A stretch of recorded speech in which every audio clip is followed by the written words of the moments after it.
the way I normally would say this is like, if you help other people manifest their dreams, it'll help you get close. It'll help you manifest yours. So, Yo, what's up, everybody? Welcome to The Empire. And we are here with Mr. Ipyani Lockert, the man behind Motivational Realizations, and so many other great things. Ipyani, Mr. Yanni, welcome to The Empire. oh man, thank you, Miles. Thank you, Antonio, for having me here today. It's a blessing and honor knowing you thus far, and I can't wait to see what the future holds for you, man. Because you're doing great work highlighting the many amazing people throughout our community of the Inland Empire, man.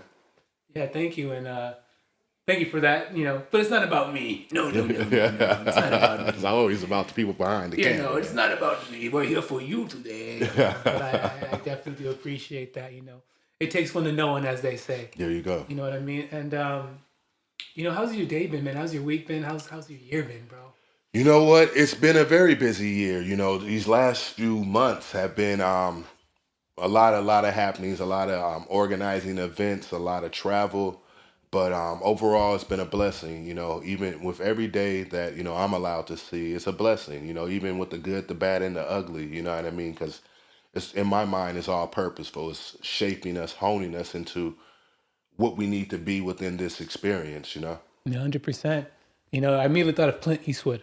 Do you know why? Why? Why? He's got a movie called The Good, the Bad, and the Ugly. Oh, mind fart. That's one of my dad's favorite movies. Fail. Papa, Yes. he failed you, Papa. Yes. But my dad also loved the Star Wars as well, Star Trek, Star Wars, and everything. Like Okay, that. are you a fan of that, I was going to say that Empire? Yeah, Are you a it's fan for of the that? Empire. It's for the Empire. Yeah, Star Wars all the way. I'm a huge nerd. Not. I do watch some Star Trek here and there, but Star Wars that's my jam. But Lord of the Rings, you know what I mean. Love that as well. Okay. Harry Potter, you know what I mean. Okay. I'm just a glorified nerd, bro. Okay, I got two things for you. Okay, let's see. Okay. Favorite Star Wars character? Okay. Darth Vader, man. Okay. The dark side. Okay. Rest in peace, Mr. Earl Jones. Yes, indeed. So you're part of the dark side. Okay. But for a good, sometimes it's kind of like when you're addressing cancer. Sometimes you gotta use the poison to get to the get it out, to attack it. So that's the kind of framing that I have. And then one aspect too, when it comes to comics and Marvel and things like that, DC. I always had an affinity for the bad guys, right? Because Okay. they were always so strong that they always had to team up on them. You know what I mean? And That's such a great point. you know what I mean? Like, so, and then also with a lot of the bad guys, they were trying to address real world needs, but they might have just went about it the wrong way. You know what I mean? Like, Give us an example. like to me, like Thanos, right? He's trying to make sure that the galaxy is not overpopulated and the resources are all being like consumed, right? But his solution is to get the Infinity Stones and snap half the population away, like, Yeah. So his intention was to be, mindful of the resources and things like that. Yeah. But his approach was just, a little out there. You know what I mean? Yeah, and I guess it's like, who are, I guess, the other team to be like, you're wrong, right? Yeah. Right? It's just like a different perspective. But it's like, was he wrong? And it makes me think of Magneto, right?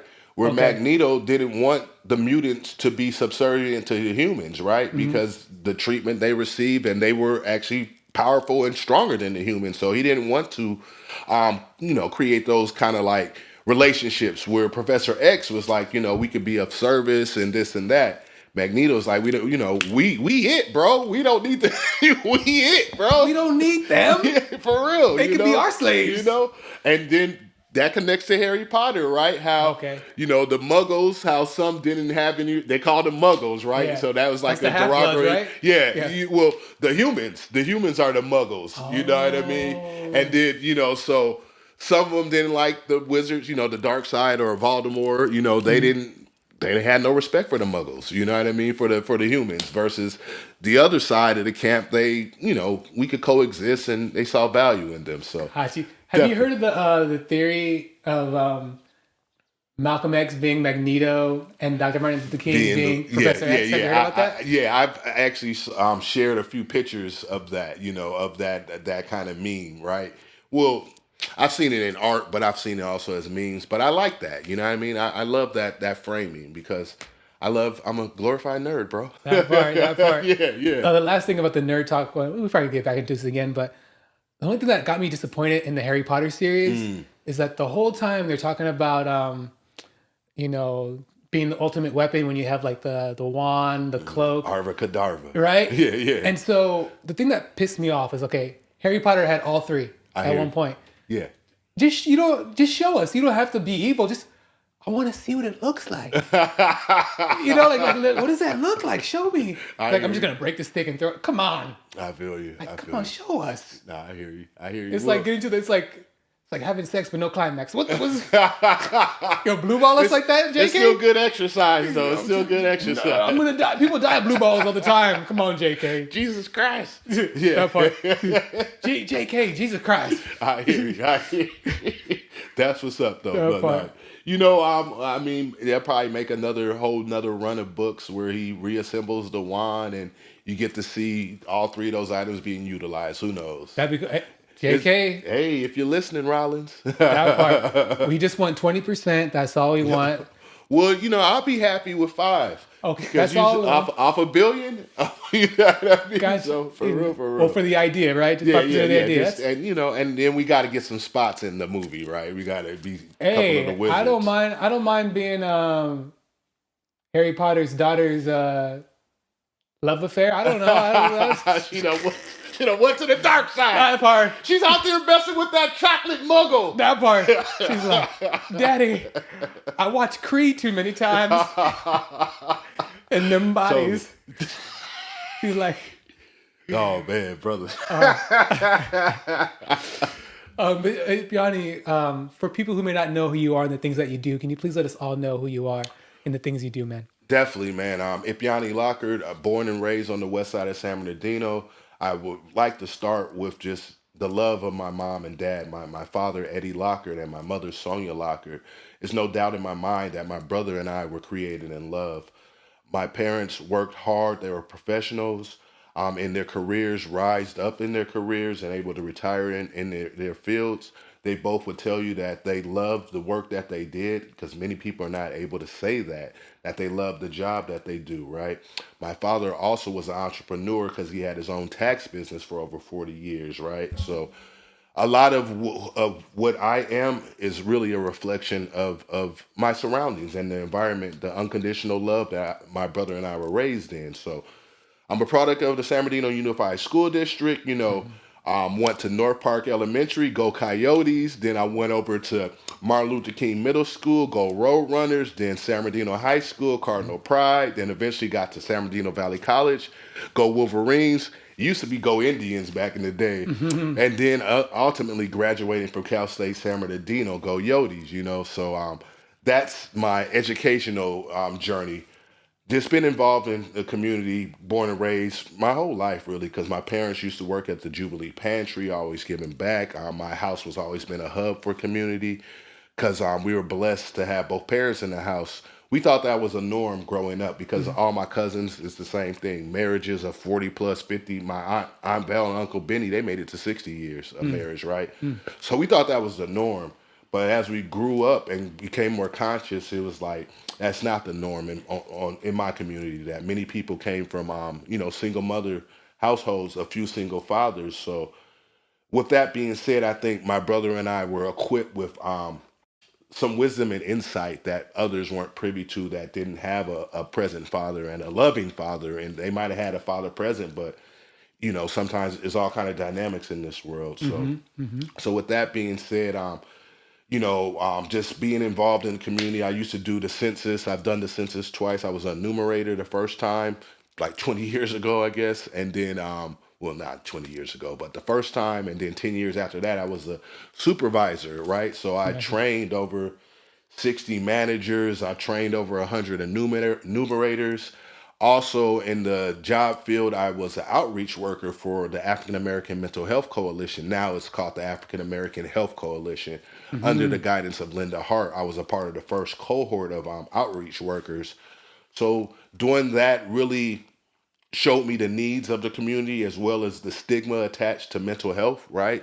that we need to have these kind of conversations, right? Yeah. Because I often say, especially as men, like we're not prepared or taught about the emotional trauma, right? I went through a heartbreak, and I could share more about this later, but yeah, that it took me more than a decade to get over that, man. So I think we need to be having conversations about our mental health and emotional trauma to better prepare our young men and our young women, because the heart will be broken in this lifetime, you know. But sometimes if you're not prepared for that, some people take their own lives behind things like that, right? Big So facts. we have to equip them. So after that, then I kind of got into community organizing. I used to work with an organization called Team Soul, where we would go out and try to put hot meals together for people that were unhoused at Hmm. Succumbi Lake, and just just trying to do goodwill, just trying to do positive things in the community, kind of like how my parents did. You know, you always want to leave things better than when what you got it right. Yeah, So they left a that good example for you to follow yes, they upon. modeled Okay. everything that my brother and I needed to see, especially from a man's perspective. The way my Mm, dad treated my mother. We know they argued, but they never argued in front of us. My mom or dad never verbally attacked one another. Like they're both God fearing people, you know what I mean? So their religion plays a huge part in their lives, and it played a huge part in our lives as well. You know, the grace that I received when I was in the wrong, and my dad could have easily whooped me, but sometimes we would sit down and have conversations with me to try to help you get a better understanding of why you do certain behaviors and things like that, so you can eradicate it. Try to pull it from the roots, right? mm. But yeah, so after working the census outreach worker, then I got my first community organizing job with California Partnership. Shout out to Maribel Nunez, the executive director. And it was crazy because I knew what a community organizer was, but I never knew people got paid to do this stuff, right? Like, you Yeah, get paid for this, yeah, right? exactly, right, bro. It's amazing what you can get paid for out here. Definitely, man. So yeah. So that's started my journey as a community organizer, and I've been a paid community organizer for about over 5 years between the many of organizations I work for. Beautiful. But I've been in this space for over 10 years, just organizing poetry events, community well-being events. I'm trying to raise resources, fundraising, and things like that. So Mhm. just heavily involved, and that's the business side. Then my passionate side is poetry and creative expression. I Got feel you. like creativity is the greatest gift that we've been given, in my opinion, only second to the breath of life, because if you don't have the breath of life, then it's over. You know what I mean? Don't Definitely. worry about the creativity. And we'll definitely get into that for sure. Definitely, We'll definitely get definitely. into that for sure. The census is when you walk around in a door to door and counting people in the house, Yeah, right? yeah. And then, what's, some of the things that you learned about the mental health things while you were out there? What's some of the things that you learned while you were explaining? Well, some of the statistics that I've learned is one out of four Americans will go through a mental health crisis during some time in the year. One out of four Americans In a year? in a year, in a given year, one out of four people will have some kind of mental health issue, either depression, maybe a mental breakdown. Mm-hmm.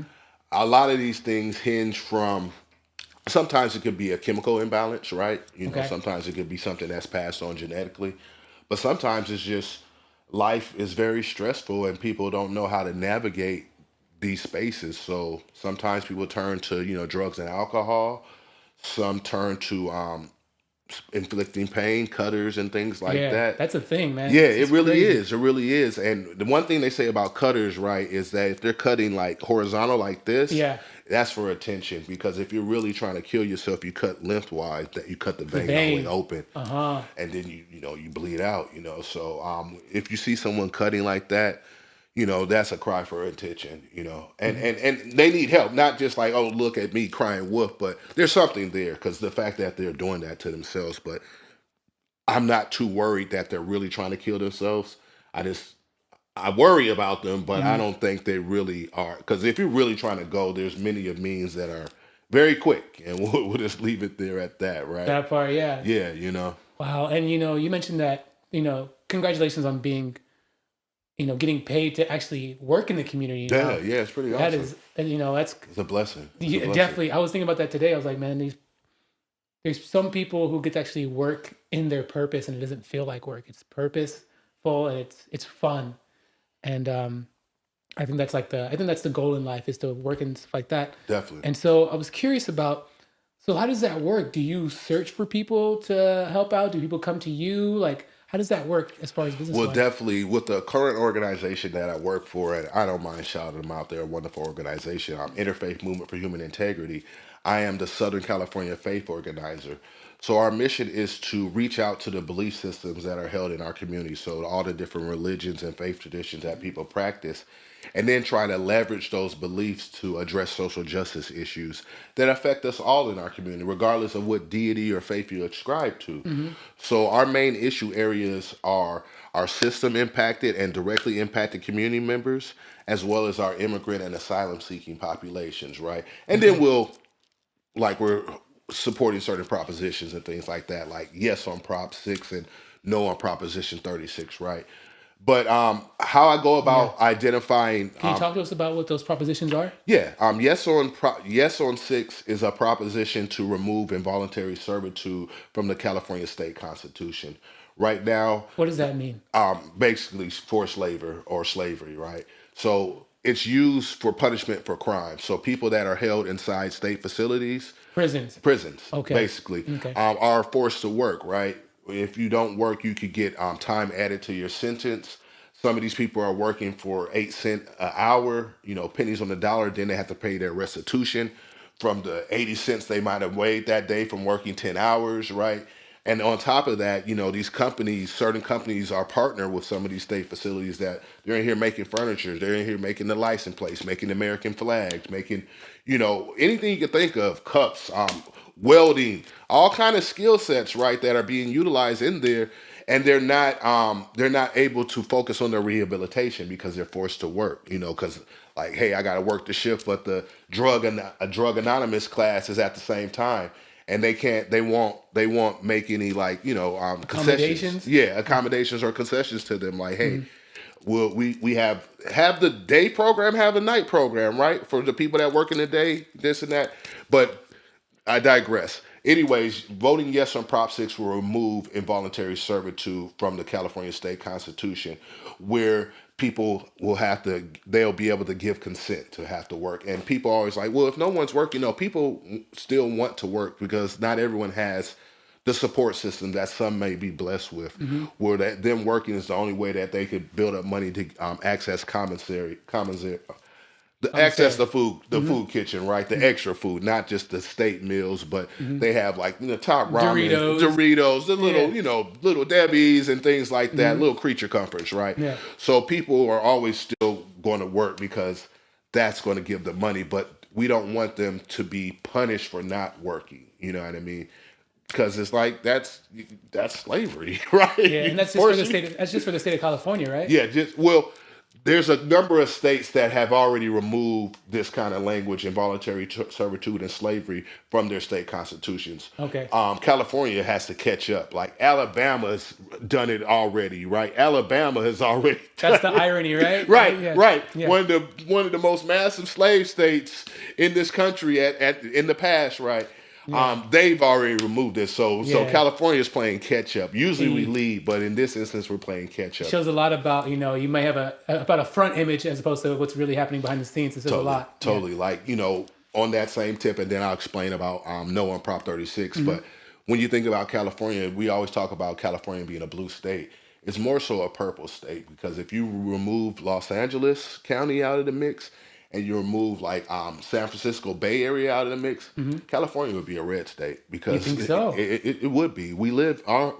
If you look at it's very conservative out here. California is extremely conservative, but since LA and the Bay Area hosts so many people that vote blue, it makes it a blue state. But we're really more so purple than anything. And if you do remove those, we would be a red state, pretty much, Wow. Yeah. So to me, there's things you can learn from both sides of the aisle, right?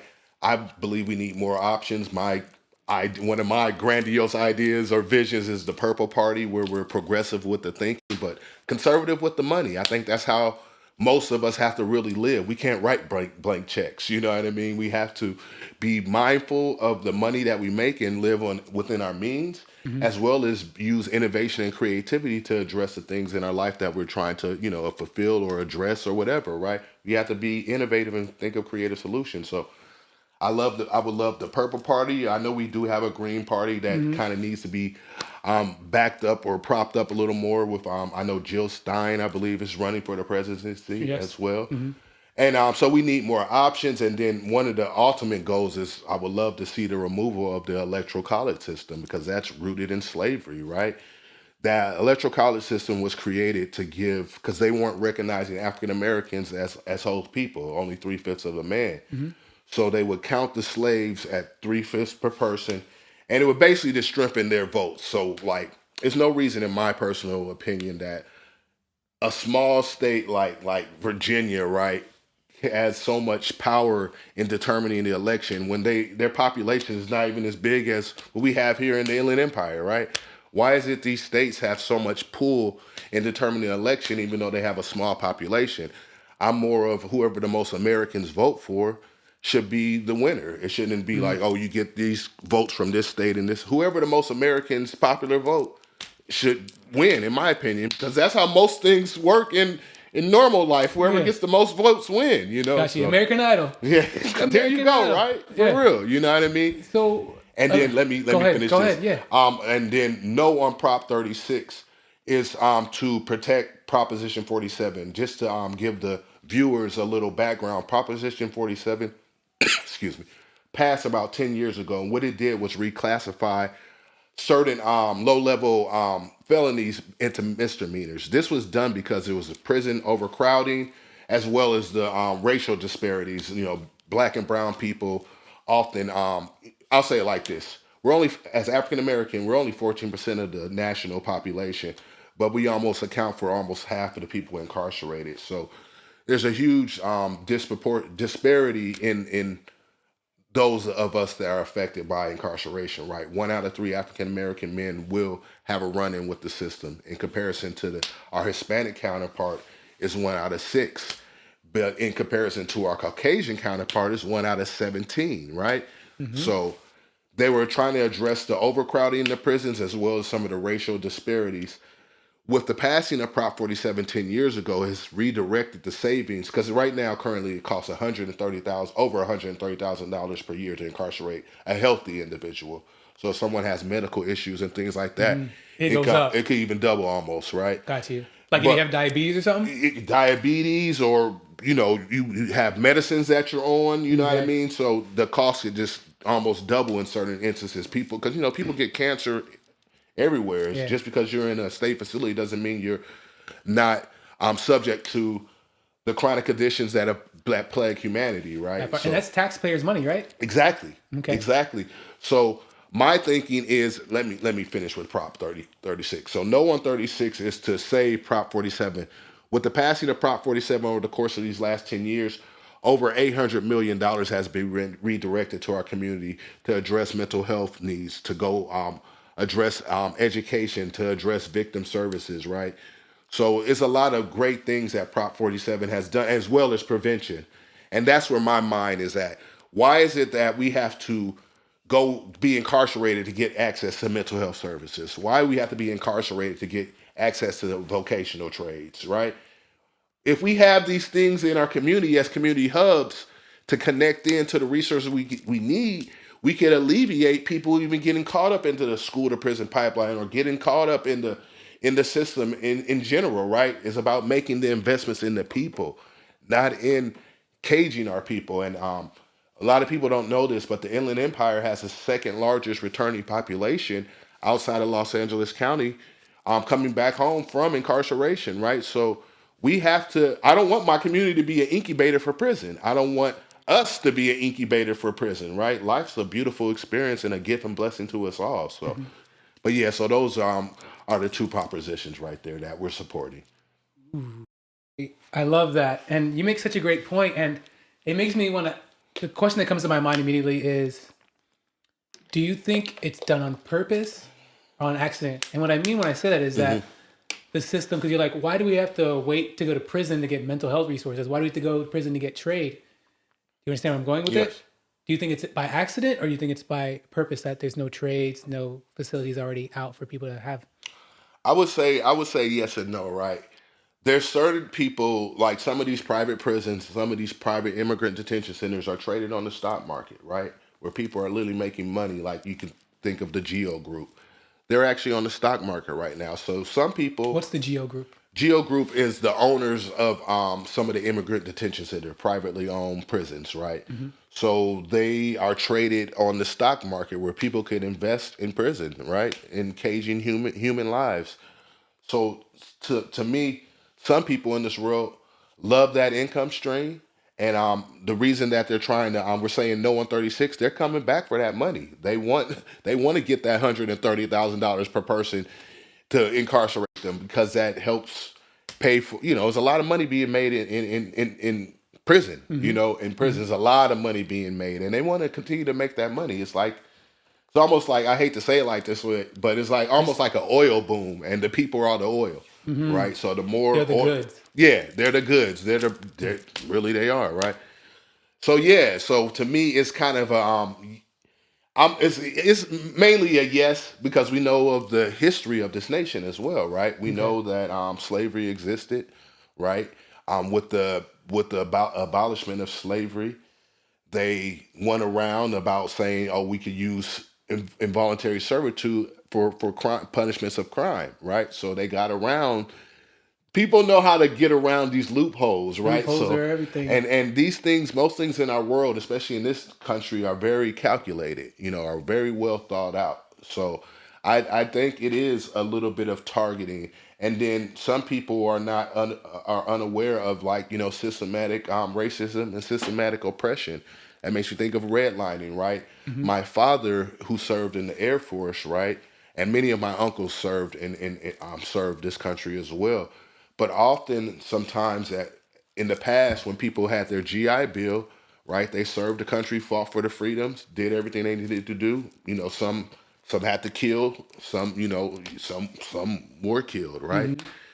But they come back here after serving their nation, and they couldn't even buy a house with their GI Bill because the banks would deny them because they were black, even though their GI Bill was no different than their white counterparts. But that redlining happened. So those kind of examples of in our country, and they happen in many of different layers, not just the banking system. You can find these kind of things throughout our system, and it's so funny that we're talking about this because I had the pleasure of going to Esri, which is in Redlands, and Esri is one of the leaders in the world for geographical information systems. And one of the young men that was sharing with us used to do a lot of work that's now declassified, and some of the systems that they can use can kind of point out some of the systematic oppression, right? He didn't say it that way, but when I asked the question, I said, this tool and the way you guys are mapping things and are able to answer the questions of the system, I said it would be a great example to flesh these things out to help people get a better understanding when we say systematic oppression or systematic racism, for them to understand, because some people, you say that and they have no clue, right? Mm-hmm. To me, the example right now is like woke, right? When that woke, Yeah. they certain What does that mean? certain groups of people use that as a bad term, to be conscious, to be aware, right? But for us, when we grew up, like, oh, they woke, they are aware, they know what's up, Yeah. they know what's going on. They It's ain't like sleep. They ain't they ain't sleep. sleep, like Yeah. they're aware of what's happening. Now they're trying to. Certain sides are trying to, demonize that terminology. And Yeah. if you're woke, you're not welcome here, and this and that, right? So Gotcha. you So at just the GIS center, you got to actually visually see the yes, they oppression. they create they create tools that do pretty much every single one of your cities, counties, governments utilizes their technology. They're the world leader. They make tools to like, say if you want to find the trajectory of a riverbed, or you need to know the mappings of the power grid, or the sewage lines, and they have all their system knows all this stuff, right? All these things have been mapped out and everything like that. But for example, like, you could look at a community, right? Say we were looking at San Bernardino County, Mm-hmm. and they were looking at, is a study that says that the poorest, person in San Bernardino County is a African American mother, a single mother, African American woman that's a single mother is the poorest person in our community, right? To date? To date, Oh, right? wow. Yeah, right. So you can look at San Bernardino, say it's the city of San Bernardino, and you can see how many grocery stores are here, right? And then in certain parts of San Bernardino, there's a lot of food deserts where there's nothing but liquor store and fast food, right? So you could put into the system, show me the all the stores in the area. Then you see there's no stores in that area. So most of the people there are living off of fast food and things they buy from the liquor store. Then you could directly correlate that to the health outcomes. Show me the health outcomes for this specific area. And you're seeing that, oh, these people that grow up in these conditions are living 7 or 10 years less than their white counterparts that live in an area where they do have access to a grocery store that has fresh produce, where they Like a do neighboring have, city. yeah, you know, what I'm saying? So it's like you can utilize that tool to paint the. You can utilize the tool to paint whatever picture you want, Yeah, yeah. and because they were talking about the ethical aspects of this technology and Yeah, stuff. you have the data right there. Yeah, and data can be manipulated. People say numbers don't lie, but yeah, numbers can Be be manipulated. manipulated to reflect whatever story you're trying to tell, Yeah. right? So, but yeah, so it's very interesting. Esri is like I said, a world leader, and it's right here in the Inland Empire in Redlands. There's so many great things here. But yeah, so it's just so all the way back to your original question. I think it is somewhat targeting.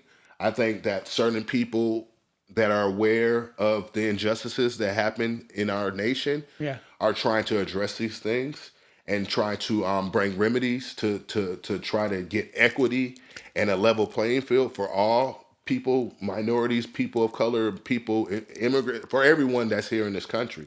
And then you have some that are fighting that like it being tilted in their favor. So Fact. I really like the GIS thing you mentioned. I think it could be a really good tool, like you said, to prove this with data and show people totally, data is the future, technology is the future. totally. Get on or catch the next train. But we talked about a lot about other things. Can we talk about motivational realizations?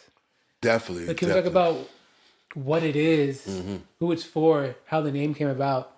And I got more for you, but let's start with there. Definitely. Well, motivational realizations is a concept that came to me probably like 15 years ago. And a motivational realization is just that, a realization that you had that motivates you to render an effort, right? The whole concept, or the tagline, I should say, is motivational realization is the energy of positive thought. I'm so big on us. I feel like our perspective and our outlook affect our lived experience, right? So Period. if you're looking, I would normally say, if you're looking through the lenses of negativity, everywhere you look, you're going to see negativity. You're going to, even when you look in the mirror of self-reflection upon yourself, you're going to see everything negative about yourself. I often tell people, it's like, we have to make a mental shift in our mind where we have to be our best cheerleader and not our worst enemy, because we're super hypercritical on ourselves. You know what I mean? So to me, it's so important to have a positive outlook, to speak life into your life, or look through the lenses of love.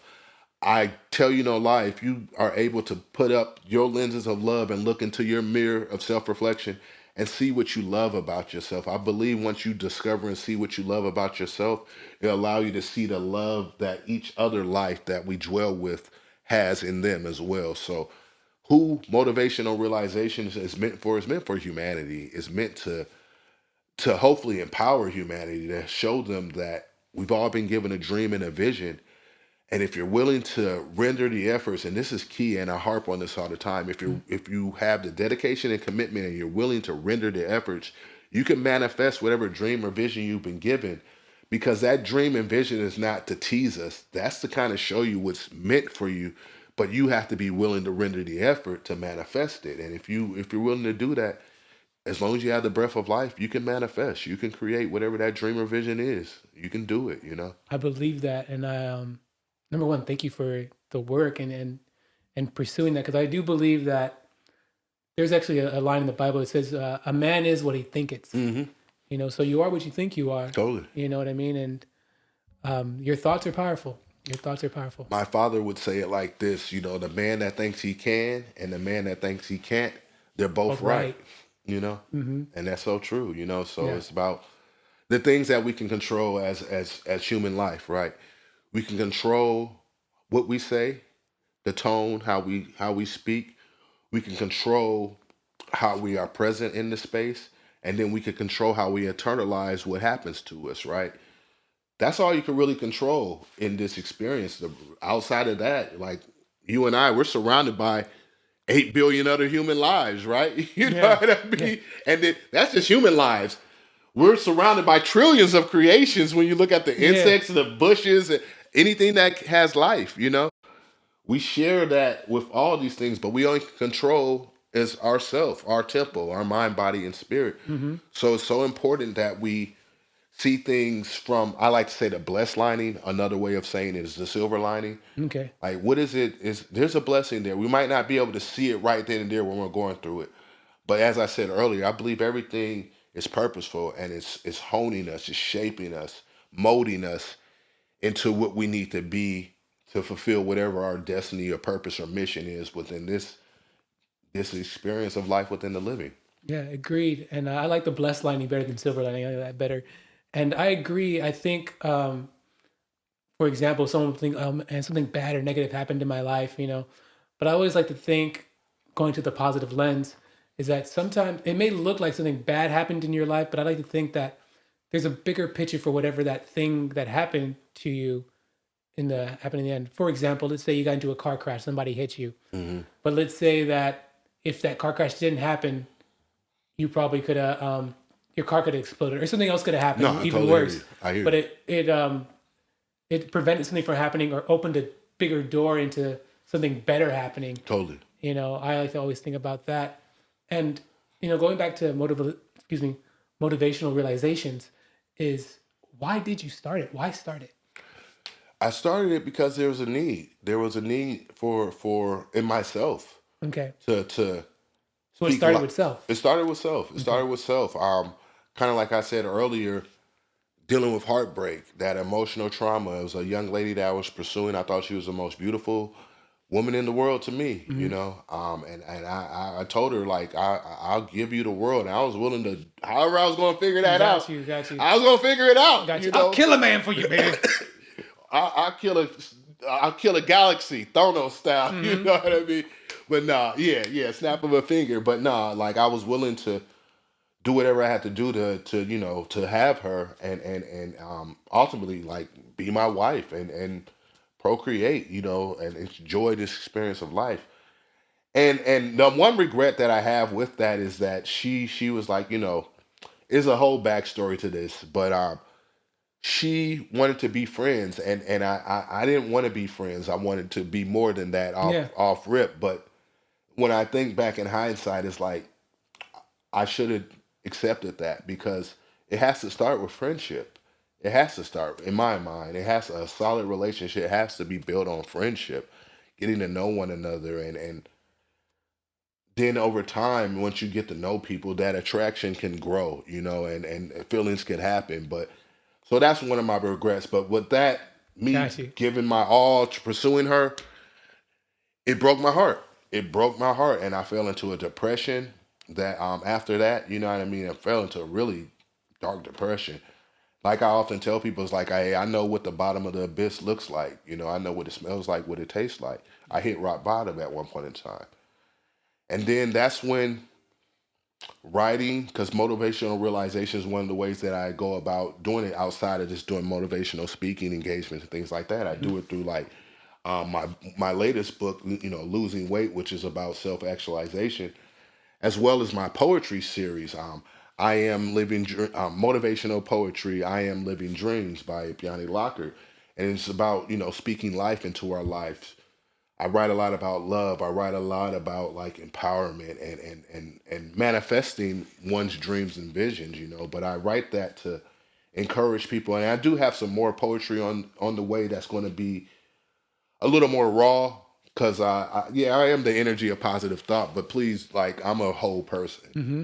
Mm-hmm. like the good, the bad, the ugly. I have my vices, I have my struggles. You know what I mean? I'm not perfect by any means, but I'm functioning, and I hope to with each day that I pour love into myself that I could grow stronger and better as an individual, as a man, as a provider, as a leader in the community as well. So I'm a work in progress, and I just want people to know that I'm a real person, and don't put me on no pedestal. I'm no better, none the greater, none the lesser. We are equals in this gift of life. This is a blessing and opportunity for all of us. And what Definitely. we each make of it, that's our responsibility to make it beautiful, or you could exist or you could live. Let me say it like that. Yeah, you can be a zombie or you can be a human, I guess, Hmm. right? Two things, because I know you help with personal development, right? Yes. So, what are some of the common traits you've seen with people when you help them with personal development? And the second part is what does a virtual inspiration session look like? Well, definitely. One thing that I see a lot working with people is that people don't believe in themselves or think they're worthy of. Like, that's a big thing. People don't believe in themselves. They don't believe that their stories are valuable. They don't believe sometimes that their lived experience have any purpose. Sometimes they feel like they have no purpose. Hmm. So that's one thing that I see a lot of is just people a lack of self esteem, right? But I don't blame that wholly on the people, especially if it's like communities of color. There's a lot of programming and conditioning that takes place in our world, and if you believe everything that you see on the television, you might think that you're less than or not worthy. You might think you're a super predator because they said that they coined the term super predator and that you're out here. Yeah. That's not you. That's not you. Or social media will help So influence. yeah, Yeah. social media, the influence, the media, many of things can influence and program and condition one's thinking of themselves or how they see themselves. Hmm. So to me, it's about getting people to stand in that mirror of self-reflection or actually look in the real mirror and look themselves in the eye and start talking about the positive things that they do. What's beautiful about you? What is it that you love? What are your passions? I really believe that when you discover what your passions, your gifts, your blessings, your talents are, and you find the strength to cultivate those things and share them with the world, that it will create a path for you. Like I wholeheartedly believe that with my entire being, my soul and spirit and soul. So that's one thing I see, that people have a lack of self-esteem and a lack of belief in themselves. Hmm. And we're all guilty of it, right? We're all Hmm. guilty of it at some point in time in our life. Something happens where you might have been made fun of or bullied, and you might think that I'm nobody and I deserve to be bullied. Like, nah, Yeah. so that kind of mind shift is one thing I speak towards. How a normal session would look. I really like to do things in community, right? So almost like I've taken many of restorative justice circle trainings or circle talk kind of trainings, Okay. right? So to me, it's about us getting in together and talking about the things that affect us all. Like for instance, like if we were here, say it was a group of men, one of the topics that I'm big on is, especially for us, is that emotional trauma and that mental health, Hmm. right? Because there's often stigma attached to these things. It's okay to cry. We are human life. We should be feeling the whole gamut of all the emotions. If not, you're a zombie. Are you even alive then? If Yeah. and it's okay to fall back sometimes. And I'm not well, and it's okay. There's no judgment is that in that. To me, when you know that you're not well, and then you're reaching for what you need, if that's therapy, counseling, or a health regimen, or getting rid of bad habits, that's true empowerment to me. That's empowerment because you're reaching, that's an effort being rendered to make a change in your life. That's what motivational realization is about spurring an action. That action could be paramount or fundamental in changing one's trajectory within this gift and experience of life. I think it made when you said let the cry out, it made me think like it's just like you have to let a fart out. You got to let don't hold it in, Totally, let it right? out. Especially around certain people. I think for men it's very important who you cry around, or if you have to cry by yourself, then cry. But I think as they say, better out than in. Mm. A lot of people die and get Yes, tumors and all these things because of not releasing, not letting totally, that release. totally. And I wanted to ask you, since you've been involved with the community for so many years, whether even before you got the official title, Hmm. what are some of the biggest things that you've learned from working with the community and the work that you do? You got to lead with love. And everyone, you got to lead with love. That's the first thing. You got to lead with love. Know that everyone's worthy of love. Everyone is worthy of love. Some people have never experienced love, right? I think that's a part of my purpose where my brother and I were blessed to be raised in a house full of love, right? Where they encouraged us, they built us up, they modeled what it looked like to be a provider, how it looks like to, travel and own your own businesses and things like that. Not everyone is blessed to have these examples. So many don't know what a positive and a healthy love looks like. Many people reflect what their surroundings are, right? Like, for instance, we talked about bullying a little earlier, right? But often the bullies are just modeling what they're receiving at their homes. They're being bullied at the house. And the only person that they can bully, because they can't bully the person that's bullying them in the house, so they go and Transfer it. transfer it over to some kid at the school, right? So it's about knowing that everyone's worthy of love, and most that have the mental faculties and mental faculties intact. If they have their self together, and they're functioning human beings, everyone's worthy of love, and everyone can manifest and give love. So I think that's so big and key. Is the first thing I say is lead with love. Know that each person as well is their own universe, and it's no one size fit all, right? We often see as African American men, right, where we're often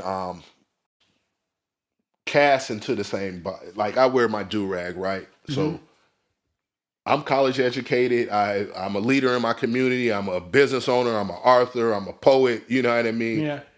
But with that do rag on, sometimes people immediately write me off like, "Oh, I'm a gang member," or So we often get caught up with these mass generalizations. So I say that to say that each person is a unique individual and really a world, into a galaxy or a universe unto themselves. That reminds me of a line from Kanye when I think he's like, in the end, he's like, he's still just a nigga. And I think it's in the, New Slave. I think it's not even, I think it's in one of his Gold Digger song when he's like, you get pulled over, you might be driving a Benz, but you're still just a nigga and whatever. Benz, it's like, it doesn't matter. Like it's what you look like is that's what the complexion, right? Is everything. Totally. Sadly, like, driving while black is a real thing, like stuff. I mean, I not so much now in my later years, but man, it was a time in my life when we were just, especially in Redlands, right? In Redlands, Good old Redlands. Good old Redlands. Anytime we were driving through Redlands, I would get pulled over. Never got a ticket. They just wanted to let you know that they know you're here. They see you. They know. They just wanted to let you know that you're on their radar. And I never got tickets for anything, but they were just a courtesy call, I guess. You know what I mean? Like, we see you. Yeah. And one story, right, on that same note, in San Bernardino on the west side, one day I was going to get food from some Chinese food for my mom and dad, and my brother wanted some Burger King. So we hop in my car. I had a 1996 Nissan Maxima at the time. I love cars. And I was just driving up to get the food. We turn and get the food. All of a sudden, an unmarked vehicle pulls me over. And they thought it was a gangbanger. They were like, "Aren't you such and such from the California Gardens?" I'm like, "No." I showed them my ID and everything, and it's like, "All right, well, I'm not the person that you thought I was. Shouldn't we be able to leave now? Because you know what I mean? You thought it was this person. I'm not that person." No, they want to run the riot act. Then it's, "Oh, you have a modified exhaust. Oh, you have tinted windows. Can we search your car? We're going to bring the dog out." So they just start running I wasn't even the person you were looking for. And then the fact that it's like you didn't want to even admit your mistake. I'm not the person that you thought I was. I'm a college student going to Cal State San Bernardino. I haven't committed any traffic violations, but you refuse to let me go. You're trying to run me into the system. You're trying to get me into the system. So I don't know how my brother did it, but he was able to call my mom and dad while had me on handcuffs sitting on the side of my car asking to search my car. One of the cops, I told him, "No, you can't search my car." I said, "This is all. You thought I was somebody else, and now I'm sitting here in handcuffs, and you asked me to search my car. I said no, and he's like, he goes in my car anyway. So like he could have been planning something. He's like, oh, we could reach in and think if the windows are down. Just saying some BS, right? So that pissed me off.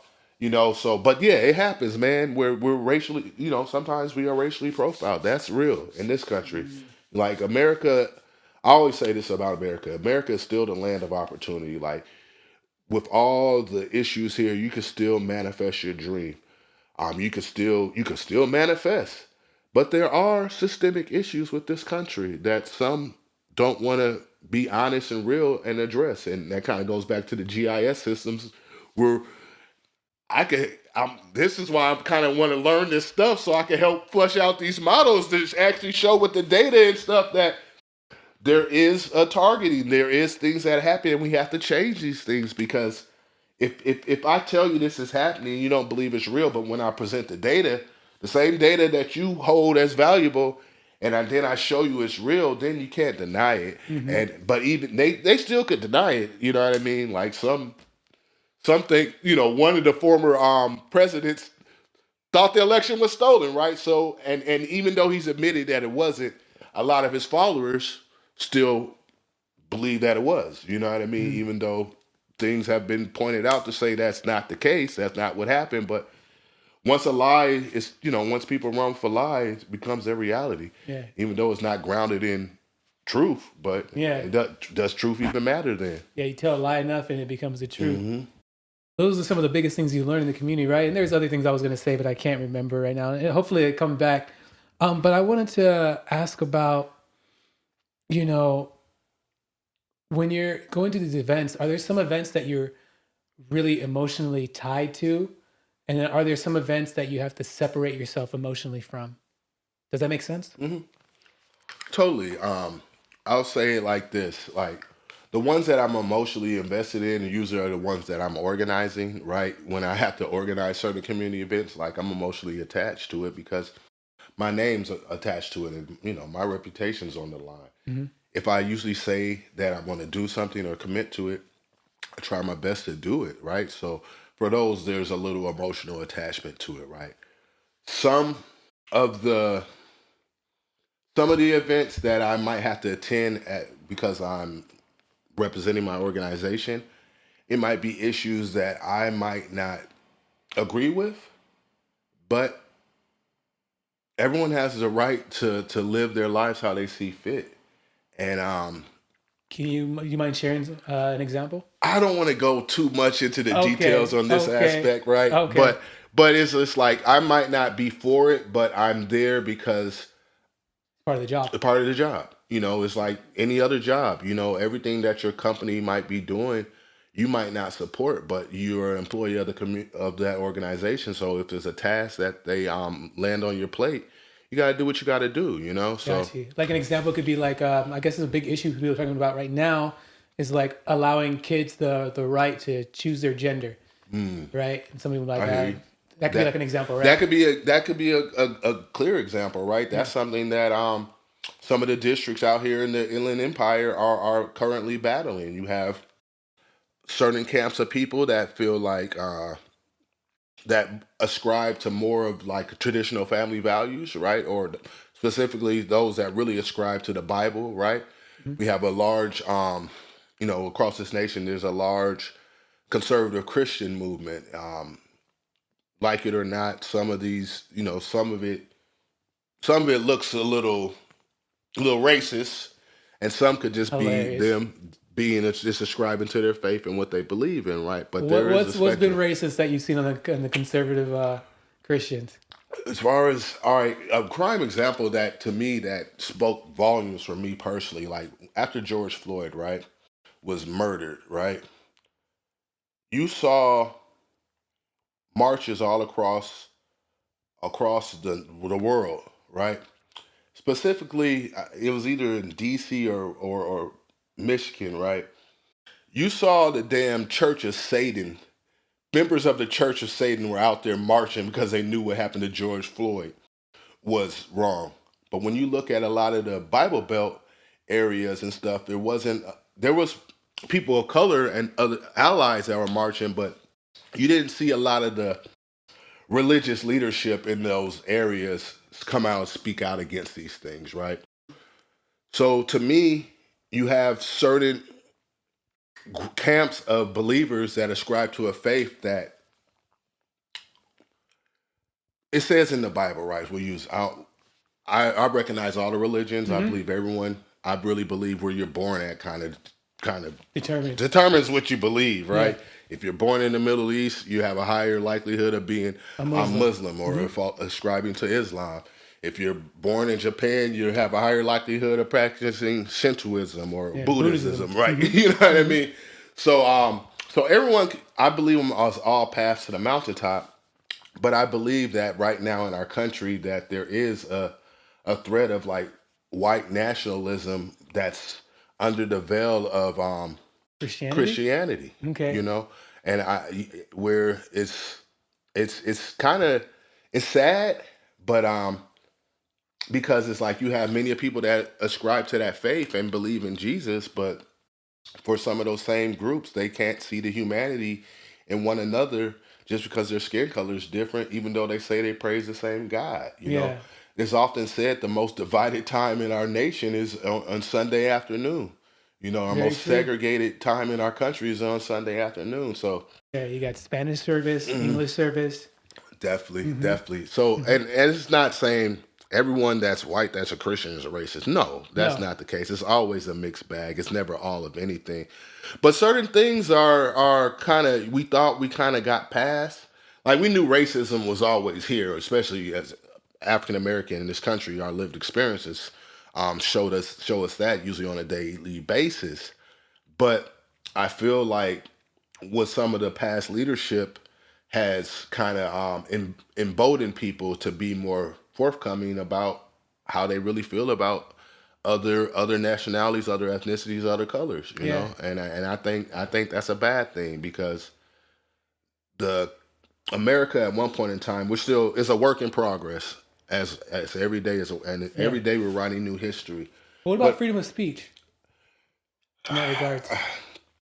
People could express how they want to express, but I think it's something to the hate speech aspect, right? Okay, when it becomes hate speech. When it becomes hate speech, when you outwardly condemning people, like the one church, it was like the Westboro Church, where they're coming to veterans funerals and saying that, you know, the person's burning in hell, right? Like this person fought for the freedoms that you guys are able to utilize, but yet you're coming to this family's funeral as they're laying a loved one to rest that served this country, and you're passing judgment on them. It makes me wonder if they really believe what they believe, because if you do ascribe to the Christian tradition and the Bible, it says that the Lord is the ultimate judge. So who are we to be passing judgment? But ye without sin cast the first stone. And they be throwing stones like they ain't got. We all sinners. They're stoners. And not in a positive way. That part. Not even a positive way, man. That you part. know?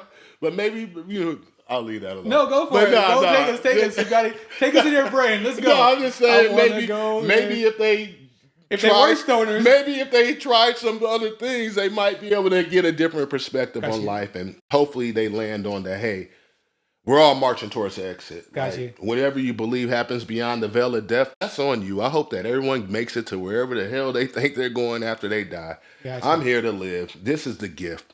It's life itself. And we don't have to live divided in hate.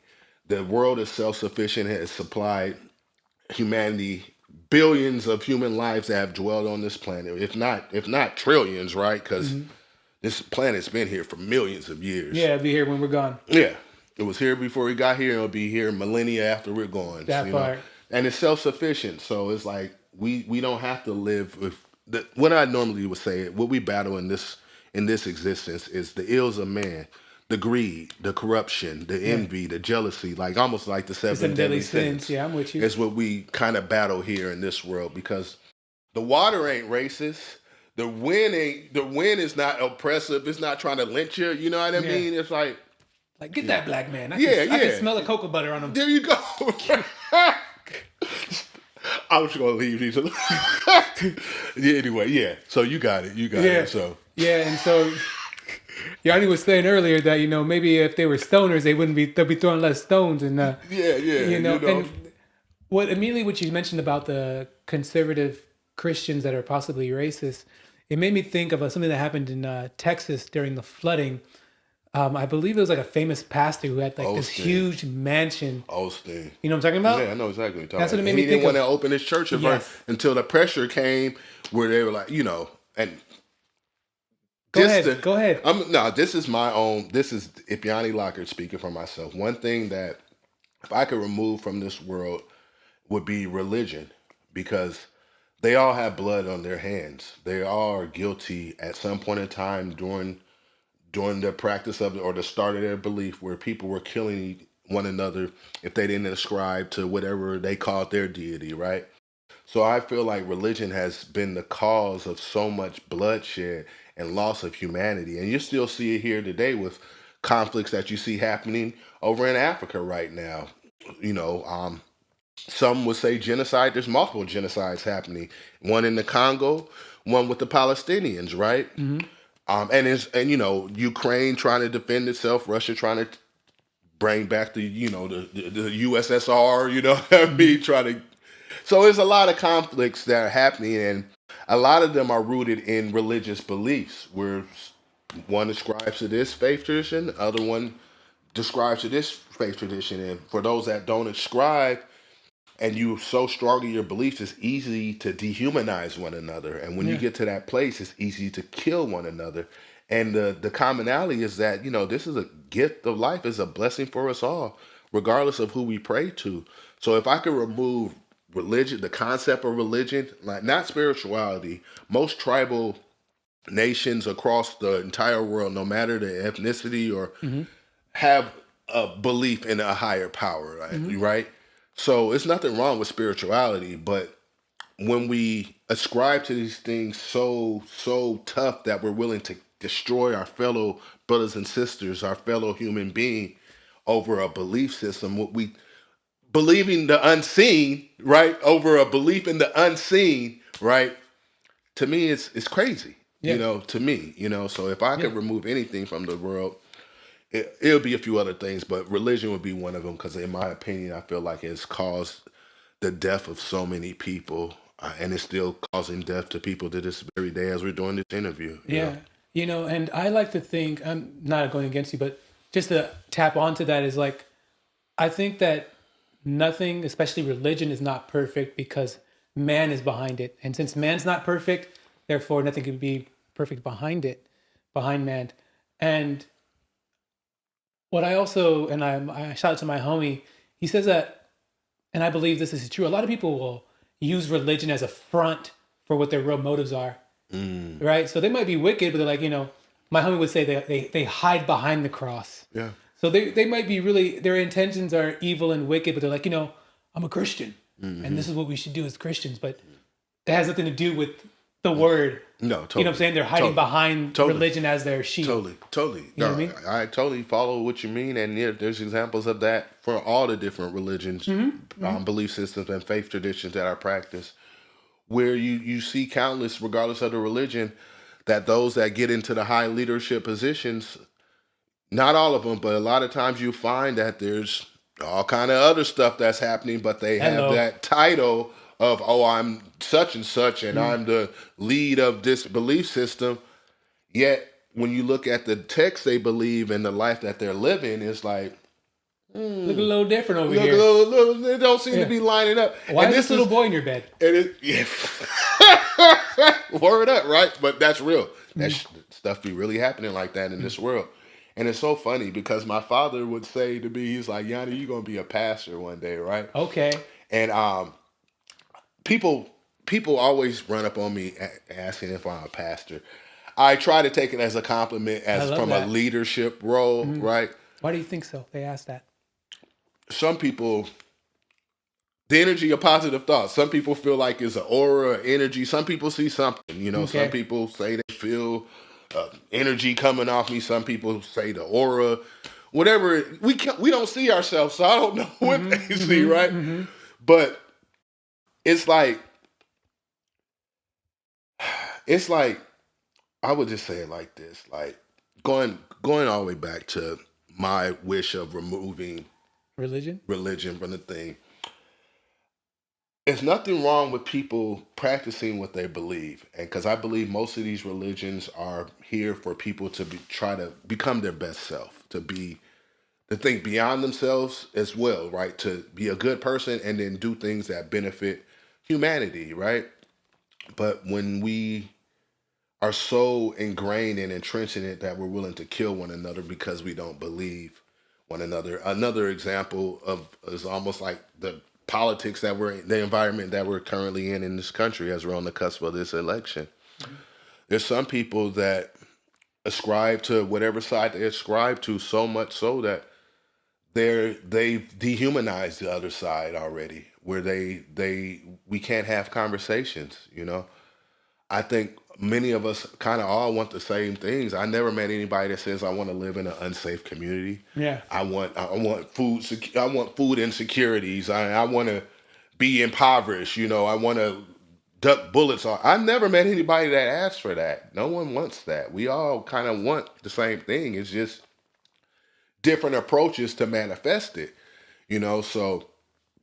So we are in a place where we're really divided and sides are dehumanizing one another. So I'm a little not too concerned. I know we'll survive and stuff like that, but I just don't want to see like bloodshed. I want all Americans that can vote to determine whoever you vote for them, right? And whoever wins, honor the win. And if you don't like that, you got 4 years to organize And move again. and move again, Yeah, but yeah. not to kill each other over things that the way I normally say it, Miles, is that, I feel like I tell people vote for everything. You got to vote for everything, but you're more so impacted by what you vote for at the local level. Yep. You'll see the impacts and the ramifications of those votes on a daily basis in comparison to who's on the federal level, who's He's leading the running for country. president. Yeah, right. So it's like don't get too caught up. Don't get too caught up in anything, right? Do your thing. Be passionate about what you're passionate about, but like don't just follow blindly. Always do your own homework, do your own research. You can't believe that. What's the saying? Believe none of what you see, half of what you hear, or Yeah. none of what you hear, half of what you see. Right? Yep. We all have to be diligent again. We have to be diligent as individuals, and knowing, and hopefully with this knowing that we're all blessed to be alive. We've all been granted and given this blessing of life, and I hope that it means. I hope it's priceless and irreplaceable to each one of us, because it really is priceless and irreplaceable. True. You know? I definitely before I'm gonna forget if I don't address it.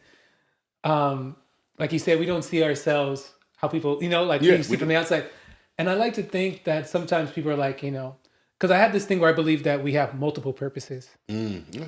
If that makes any sense, right? Like No, you could have. so I think we have multiple purposes. So maybe you've mentioned that there's a lot of people who claim to be ascribing to this, but they don't, right? Maybe maybe you might be the ones that people need, where you actually stand by what you say, what the book does say. Maybe people need you to be that representation. Maybe that might be that thing, right? Because I don't know. I'm just No, throwing I that hear out you. I there. hear you. You see No, what I'm I saying? hear. I know. I understand what you're saying. Yeah. I hear what you're saying. Because we need more representation to show that. But I wanted to get back to the community stuff, right? That you do, and you've definitely gone to DC, Washington DC, Yes. several times to represent several different causes. What is it? What does that look like? It looks like it's no different than engaging with your elected officials here at the local level. It's no different, right? It's just when you go out to DC, you're dealing with like the congressmen and the senators, the state senators, right? And the congress people, right? Versus here at the local level, you're dealing with your state senate, like your senators like Connie Leva, for instance, former senator Senator Connie Leva, or you're dealing with Eloise Gomez Reyes, right? It's no different than that. It's just engaging, talking, advocating for whatever you're there to advocate for. It's like no different than what is the difference? Some industries have paid lobbyists, right? Where they have tons of money To fund their agenda. to fund their agenda versus us in the community that want to see like positive changes. We have to rely on people power because we We don't have the money like that. So we have to gauge and build relationships and rally up the people ultimately to that. If we're all about making this change, and I got 150,000 people that are signed this petition, and as the elected leadership, if we want to see this change, and if you're not supportive of this, like, we won't forget when it's next election time, To elect you. Well, So yeah, I got 150,000 signatures for Prop 6. right. And Okay. so if our elected official is saying like, oh, I don't want to support Prop 6, but overwhelmingly the community is supporting Prop 6, then we have a problem here, right? Because you're not advocating to the will of the people. If this is the will of the people, you're here to serve the will of your community, Yeah, right? your constituents. Your constituents, exactly, right? So if you're not honoring that, then you got to go, right? And sometimes that's easier said than done. Sometimes you could recall people, which usually is a huge undertaking and costs a lot of money. Or you find candidates that you can support and build up for that next election to get that person that's not serving the community, right? Got you. And to me, like, I do have political aspirations, but I can see the ills of it, right? Because especially when it comes to fundraising and stuff like that, when certain organizations, bless you, say give you $100,000 for your campaign, and then their issue comes up, sometimes it's like, sometimes you're thinking about that. Hey, I got to run 6 months from now. I got to run for my seat again, and I need the money. And sometimes it could make you not honor the will of the people because you could easily fall into that self-serving power dynamic. Where It's so good. Go continue. no, it's just it could be a slippery slope. Got you. And, I love when this happens. I always feel like I'm on the right page, because my question that was going to lead to this is, what have you ever can we see you running for office in the future? And so you basically kind of already mentioned that you're thinking about it. Where would you like to run for? And like, talk to us. Where would you like to go for? Definitely, it's funny because everyone be like, "Oh," everyone often says like, "Oh, are you the mayor yet? You should run for mayor." But my aspirations are more so like congressman, senator, assembly member, things of that level, or maybe board of soups. But Board of Soups? Like Campbell? yeah. Got you. Chef Boyardee? Like, Yeah. Like Campbell, as far as the county board of supervisors, you know what I mean? Thinking like unlimited supply. He's in charge of like definitely, the soup. definitely. You get a soup. You get a soup. There you go, and just start throwing them out, and then somebody couldn't catch, and Got you. now you're being sued. And people are having like flashbacks of Trump in Puerto Rico. With the toilet paper. Yeah. You get some toilet paper. Right. For your soup, because the soup's going to burn. So Yeah, I hear you. So Congressman like That's how you grab them right there, I like it. Soup for you, right? Vote for Yanni. There you Soupy. go. There you go. The only thing that's more watery than this is not my policies. There you go. So definitely want to be a congressman. Would be ideal. Something on that level is something that I kind of aspire to. And it's going to take a lot of work. Like, in all full transparency, this year I was really considering running for assembly. The only reason that I didn't do it because I had to pay for a leadership cohort that I'm a part of this year. And I regret that because I know I wouldn't have won this time, right? But at least it would have been name recognition, people being put on the radar, and then that allows people to know, like, oh, I saw that you're in the race, and maybe next year if you're looking for, start gathering the pieces that you need. Yeah, because like how the interview you had with Robert Porter, right? It takes a team to make this stuff happen, and a lot of time I'm out here like Thanos. I might really be out here and even in the movie, Thanos had a whole army. Yeah, he had a whole army, but like in the OG comic books, it was like, when he was doing his fighting and battling, he would be by himself, almost like Dr. Doom. Right? Oh, you met. I'm thinking the same thing we hear, Dr. Doom. I was thinking Dr. Doom. You know what I mean? So like often I move like that. Even though I'm very community forward, I'm a homebody. People wouldn't believe me because they say they see me everywhere. But I'm also like a lone wolf in that regard as well, where I get done when I need to get done. I believe in myself and I depend on myself. I don't really look to others to assist me in that regard. nor do I often ask for help. Be right, because I could figure it out, but I need to. I'm gonna have to kind of shift that mindset to be able. And this is what my regional director is saying. Like, Yanni, you're gonna have to. It's gonna take money for these things, so Period. you're gonna have to start learning how to. And I do know how to fundraise, but to ask for money for me directly is usually for a cause, right? Mm-hmm. But now the cause is to get me elected. But I For the bigger gotta just picture. say that one more time. For the bigger picture. Yeah, for the bigger picture, right? Mm-hmm. So yeah, it's something that I'm gonna have to just continue to, grow and shift my perspective on certain things. But Yeah. my win will definitely come from people power, because shoot, I know that I will be always outfunded. So Definitely. it's gonna come from the work that I'm able to assist others and help others, realize and manifest in the community, that's gonna be probably ultimately help me get to where I would like to be. And the way I normally would say this is like, if you help other people manifest their dreams, it'll help you get close. It'll help you manifest yours. So Yeah, in one way or another, even if it's not them directly. yeah, And I want to say this: I don't consider you a lone wolf. Well, I consider you choosing to be a lone wolf, right? you can say But that. it's just my opinion, right? But luckily, you know so many people, and I think we're using lone wolf in the matter, like you said, like I can get this done myself, I can do this myself. But luckily, you know so many people that all you have to do is just switch from, you know what? I know this person. I know Eloise Reyes. Let me reach out to her for maybe some advice. I can ask her for some advice.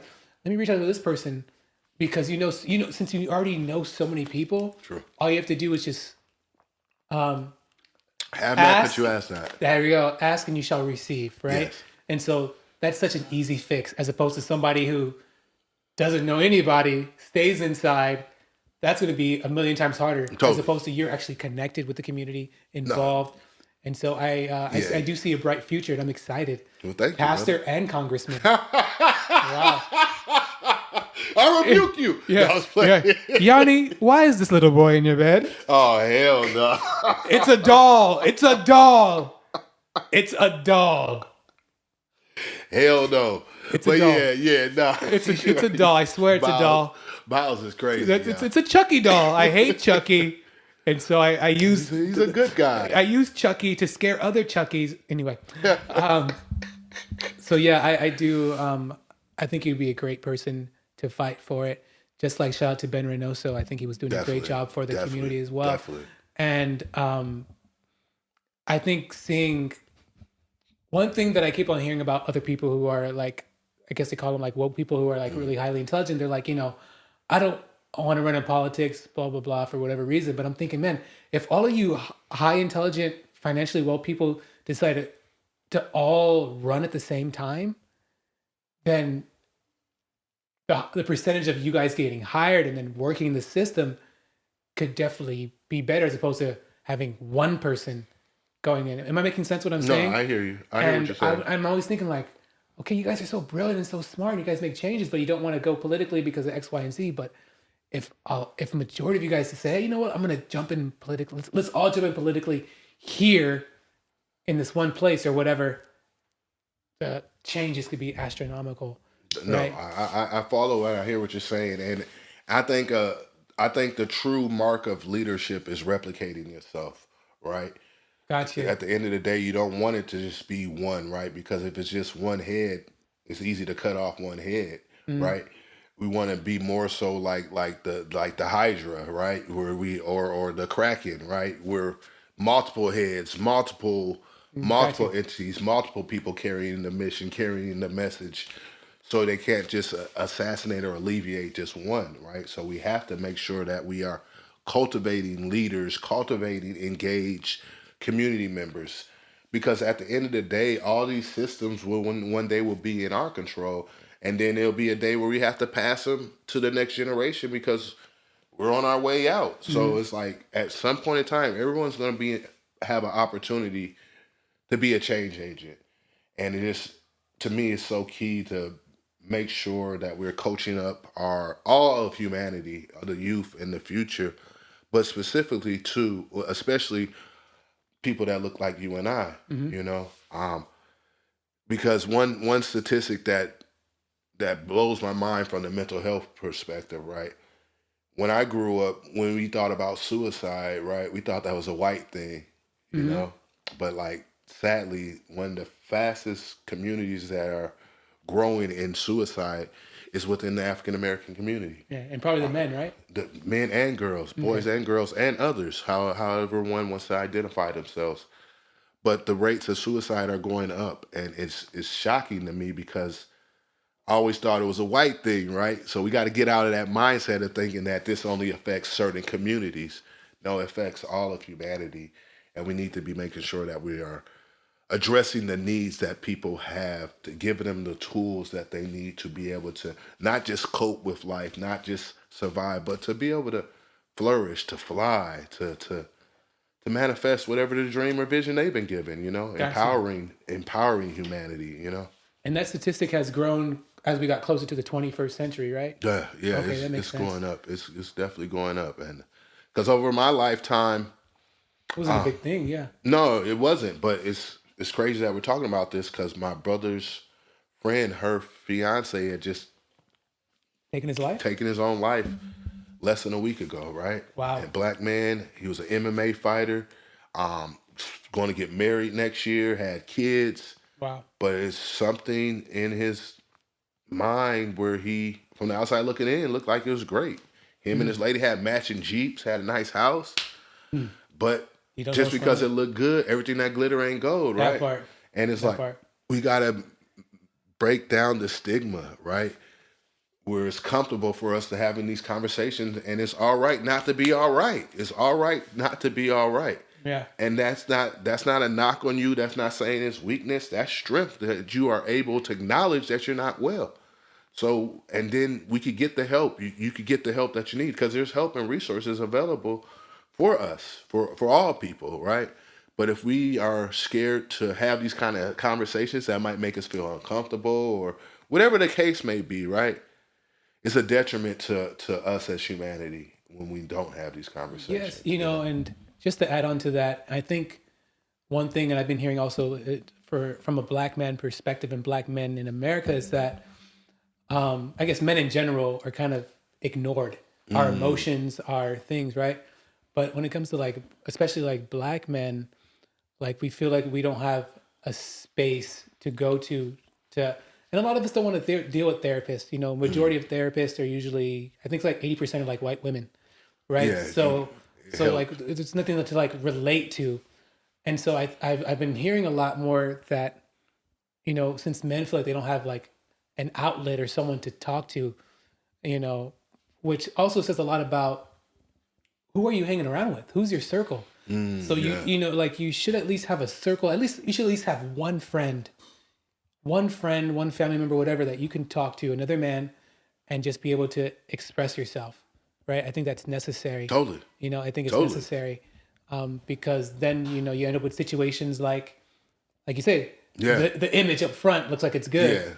yeah, It reminds me of someone told me, it's like, hey, you ever go to Disneyland, everything looks nice and clean up front, but have you ever seen behind the scenes, definitely, it's filthy. totally. So, gentlemen, all people, I just want to say, if you're feeling a certain way, if you need someone, find someone that you can trust and talk to them, express yourself, because like we mentioned earlier, just like a fart, it's better out than in. It's better Amen. out than in. Amen. Amen. Well said. Positive note. Did you want to say something? Okay. Let's get into your poetry, man.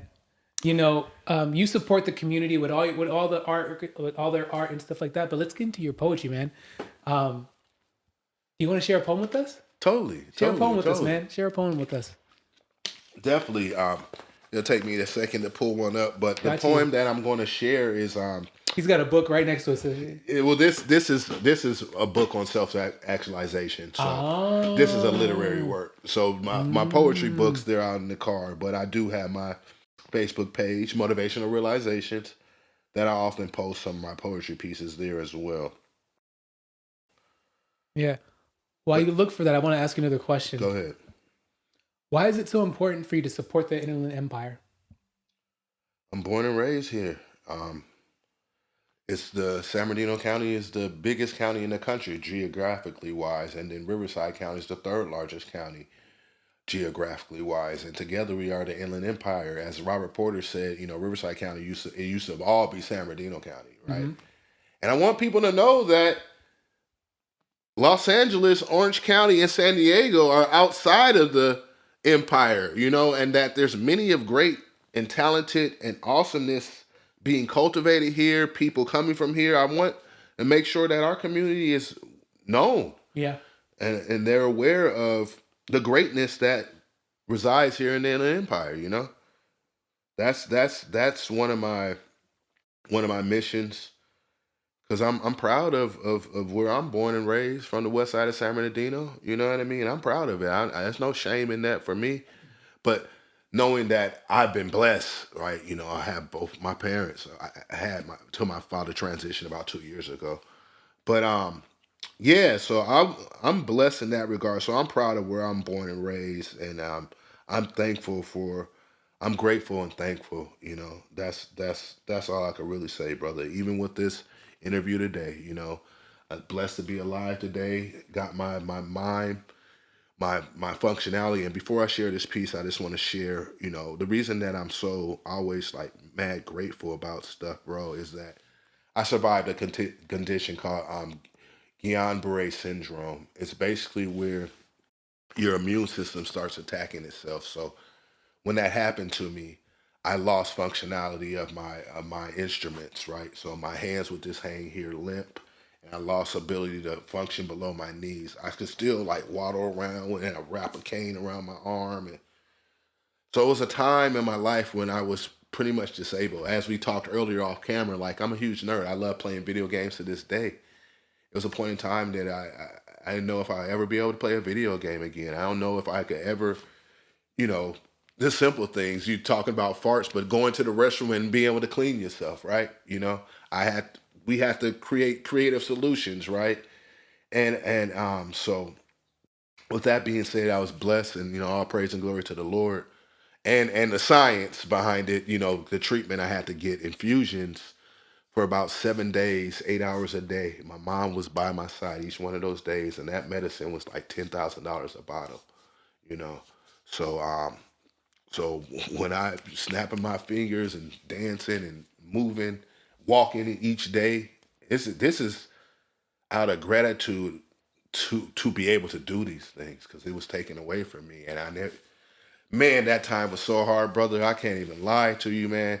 I mean, I even tried to keep a positive attitude, still try to do the best I can, but Mm-hmm. I couldn't tell you, I couldn't sit here and lie and say it wasn't times I was in my bed crying, because it's like, man, like, why is this happening to me? Like, overall, I'm a pretty good guy. I try to do positive things, and it's not many people, if any, that could go out here and say, Yanni did me wrong. Ipyani did me wrong.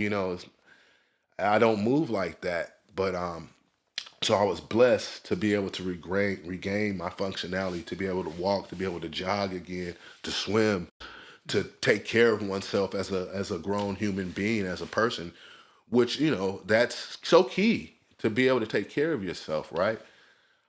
Who knows if the condition has like a 15% mortality rate, and so I could have died from it. I could never get a flu shot again. I can't get a COVID shot because it could potentially Trigger that. paralyze me or kill me. So that's why I really be like, I'm blessed to be alive, bro. Like, Amen. for real, because it Blessed to almost have got you. me. And it's funny because another person I know, Jose Medina, who's currently running for board of supervisors in Riverside County, and he also is a former assembly member.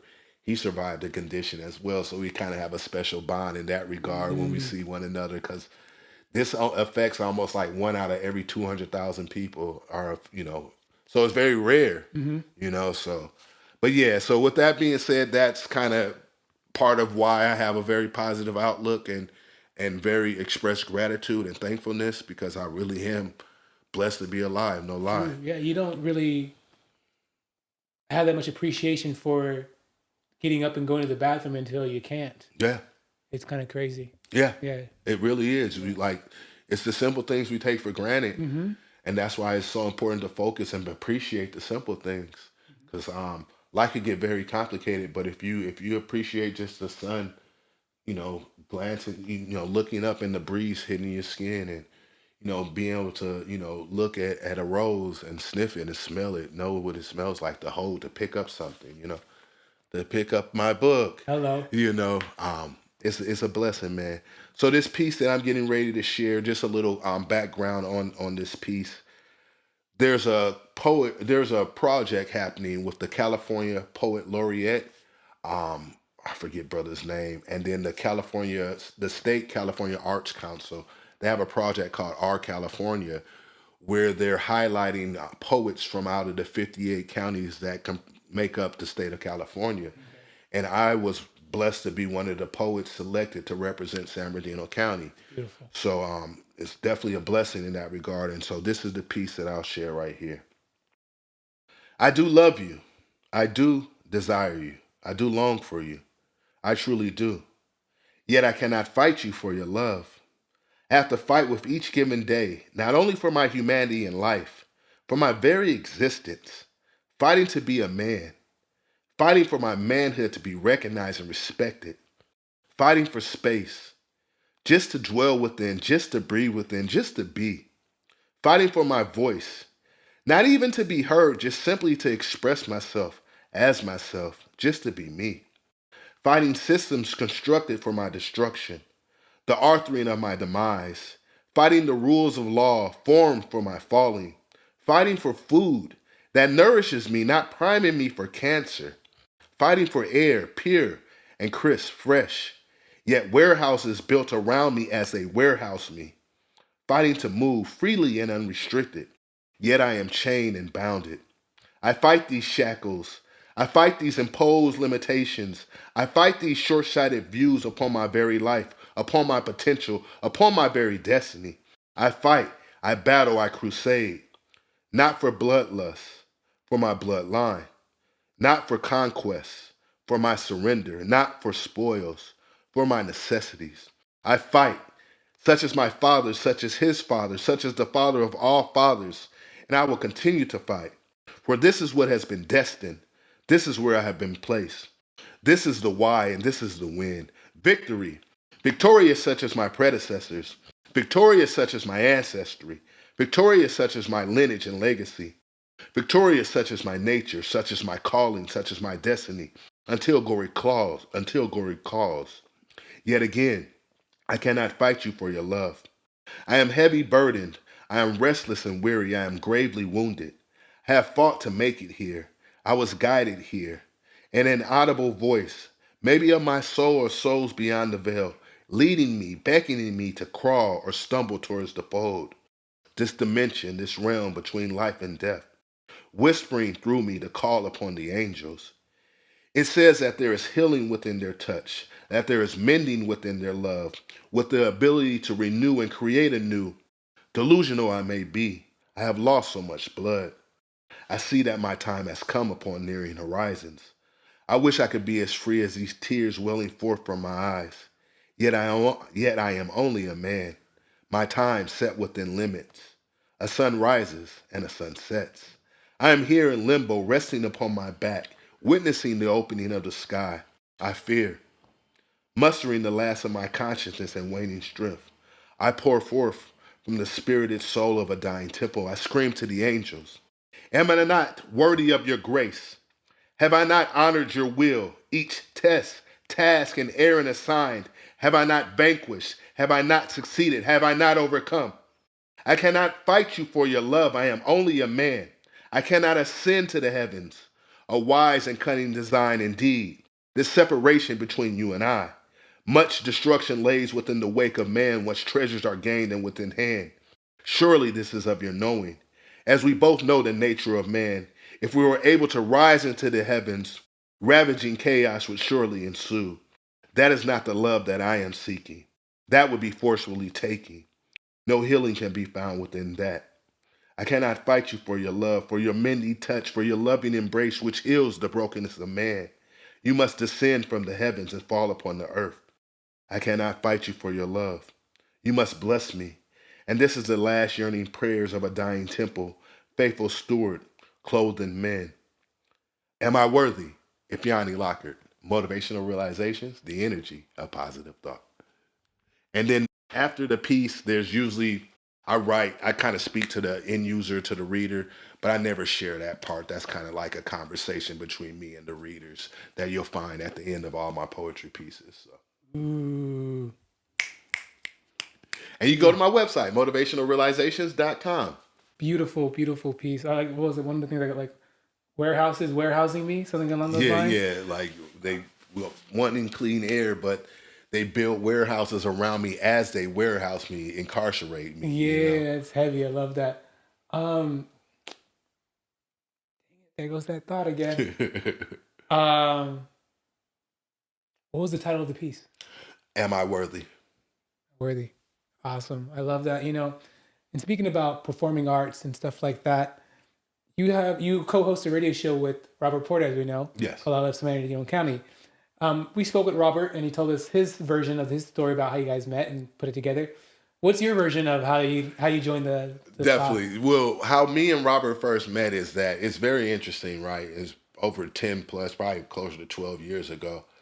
We both had the mission of trying to highlight the positivity in our community, trying to address that negative stigma that they often attach to San Bernardino and the down talking and making it seem like we're nothing, like we have nothing to bring. Like, no, there's awesomeness in the empire. It's mad awesomeness in the empire. So me and him both were on that wavelength, not knowing one another, where I would go around covering community events, taking pictures of things, doing poor man journalism, doing write-ups about what's happening, sharing resources. Then I happened upon his page and I joined his page. And so then I started sharing the resources that I would see from the community action partnership or anything that I saw that could be beneficial to address the needs of our community. Mm-hmm. I started sharing in there, and then eventually ran into each other in out in community. And it was like, he was like, man, I was like, aren't you Robert Porter? And he was like, I guess he saw me posting stuff in his group and he knew who I was, right? So, and then ever since then, it's kind of like been kindred spirits. The way I normally say it is like brown sugar, but Ren and 10. You remember Ren and 10? Ren and 10. Ren and 10. I thought of Ren and Stimpy for some reason. I don't know why. Ren and 10. Well, we're of that era. That used to be my brother's favorite cartoon. Ren and Stimpy? Yeah, gotcha. Yeah, definitely. Boba cartoon. Definitely, yeah. Definitely. But yeah, so that's how me and Robert met. And this is my second time, working with him on the radio station. It's been a little over a year now. Mm-hmm. And prior to being with the I Love San Bernardino County show for this second stint, I was with Ferran Dozier with the Sports Media Collective show as well. So I used to be on Sunday nights, and then I would come over on Monday nights. But then with Ferran, they were making some changes and everything like that, and it was just best to kind of part our ways. He's still on the network. I wish him well. Amazing dude. He has an amazing nonprofit that goes around addressing sickle cell trait because he served in the military, but he had to end his military career because they diagnosed him with sickle cell. Mm-hmm. So that ended his career. So he does a lot of amazing work advocating for sickle cell trait, works with the military, works throughout the community. He's a really great man and really good dude, rock solid, rock solid brother. Nice. What's one of your favorite guests or memorable guests on the I Love San Bernardino County show? The low hanging fruit would be Antonio Miles, but cheat over here. Yeah. The low, but I can't say I have a favorite guest or most memorable. What comes to mind? There has to be something that comes to mind. Well, you know what? As far as talent show wise, like you said earlier, I'm blessed to know so many amazingly talented artists and musicians and singers and poets and rappers, breakdancers, folk singers.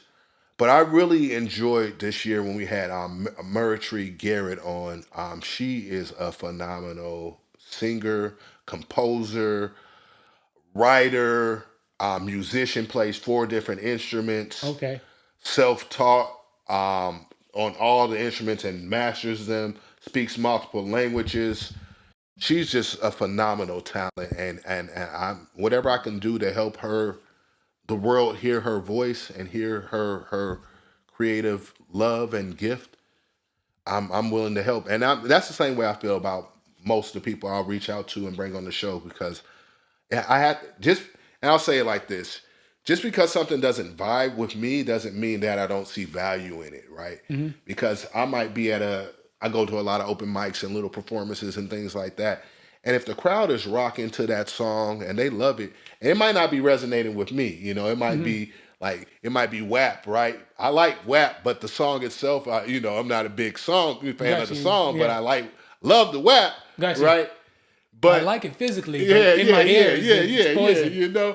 But if the crowd's moving and people are rocking to it, and I'll bring them on. But normally I have to see people perform live because I've learned my lesson in the past where I've trusted people where, oh, I could sing and do real good, and then they come on and it's like a total bomb. Mm-hmm. Like I don't like nothing bombing that's got my name attached to it. So Hello. so now it's like I haven't done that since, and I learned my lesson. Mm-hmm. Fool me once, shame on me. Fool me twice, then I'm a fool. My mom and dad didn't raise no fool, right? That So part. once I see you perform live and you're good and talented and you're good at what you do, then I'll reach out to you to bring you on. And some people take advantage of the opportunity, some don't. I hope that I just like being the first, right? For some people, for many of our talent show guests, Yeah. it's the first time ever being on radio. So it's just like, helping them get closer to their dreams and get that experience. And hopefully they all blow up and come back by and see us again when That part. you're traveling the world. And then, maybe throw us in one of the That suitcases part. next time you go on your international tour. Don't be no stranger around here. For real, for real, for real. Don't be. And speaking of WAP, what asked me out for people who may not know, you know, we're going to go into the dating world conversation, right? So you recently posted about the dating experience and Oh stuff Lord, like that. yeah. Let's get into it. How's your experience been out here in the dating world, running into the women that you have run into? Definitely. It's been a mixed bag. What I've learned in the video that you're referencing is that just make sure I just continue to focus on me, loving myself, and doing what I need to do to reclaim my health, right? Because there was a point in time where I faithfully walked 6 miles a day, like I did it this morning, right? But it was a time in my life when I used to run 10 miles a day. And the way I'll say it is like my dad would say, I've been rich and I've been poor, and rich is better. I've been health, Woo! yeah, I've been healthy and I've been unhealthy, and healthy is better. So, like I often tell the young men, it's like, hey, focus on your goals, be hitting on all cylinders, and then when you're doing that, it's like a moth to light. The women will come to you. So it just shows me that right now in this current iteration, I need to focus in and batten down the hatches and work and render that effort to hone and shape the tempo to get where I need to be. And the queen will come along in time. Got you. And And what type of women have you been coming across? Because I know because you're not a broke dude. I'm pretty sure there's women that's been coming at you. well, I'm definitely not rich either. Oh yeah, I'm the you're working outside. poor. You're outside. I'm outside. I'm definitely And so I'm outside. certain there's some girls that are like, "Hey, Ipyani, No, totally, totally. Been blessed with a few, but it's got to be a mutual attraction there. of So that's course, why it's the emphasis on me making sure I'm getting my sexy up, so I can get me what I want to love on. got Someone you." that's healthy, health conscious, a entrepreneur. Very similar traits. Not saying it has to reflect me and be identical, but similar pursuits in life, similar aspirations. Some of the women that I've been running into, and this is something I think that plagues men and women, right?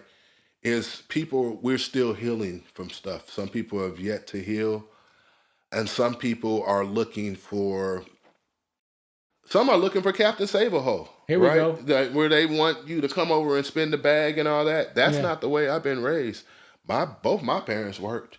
But see, I know what that looks like when both parents work. You manifest your dreams together.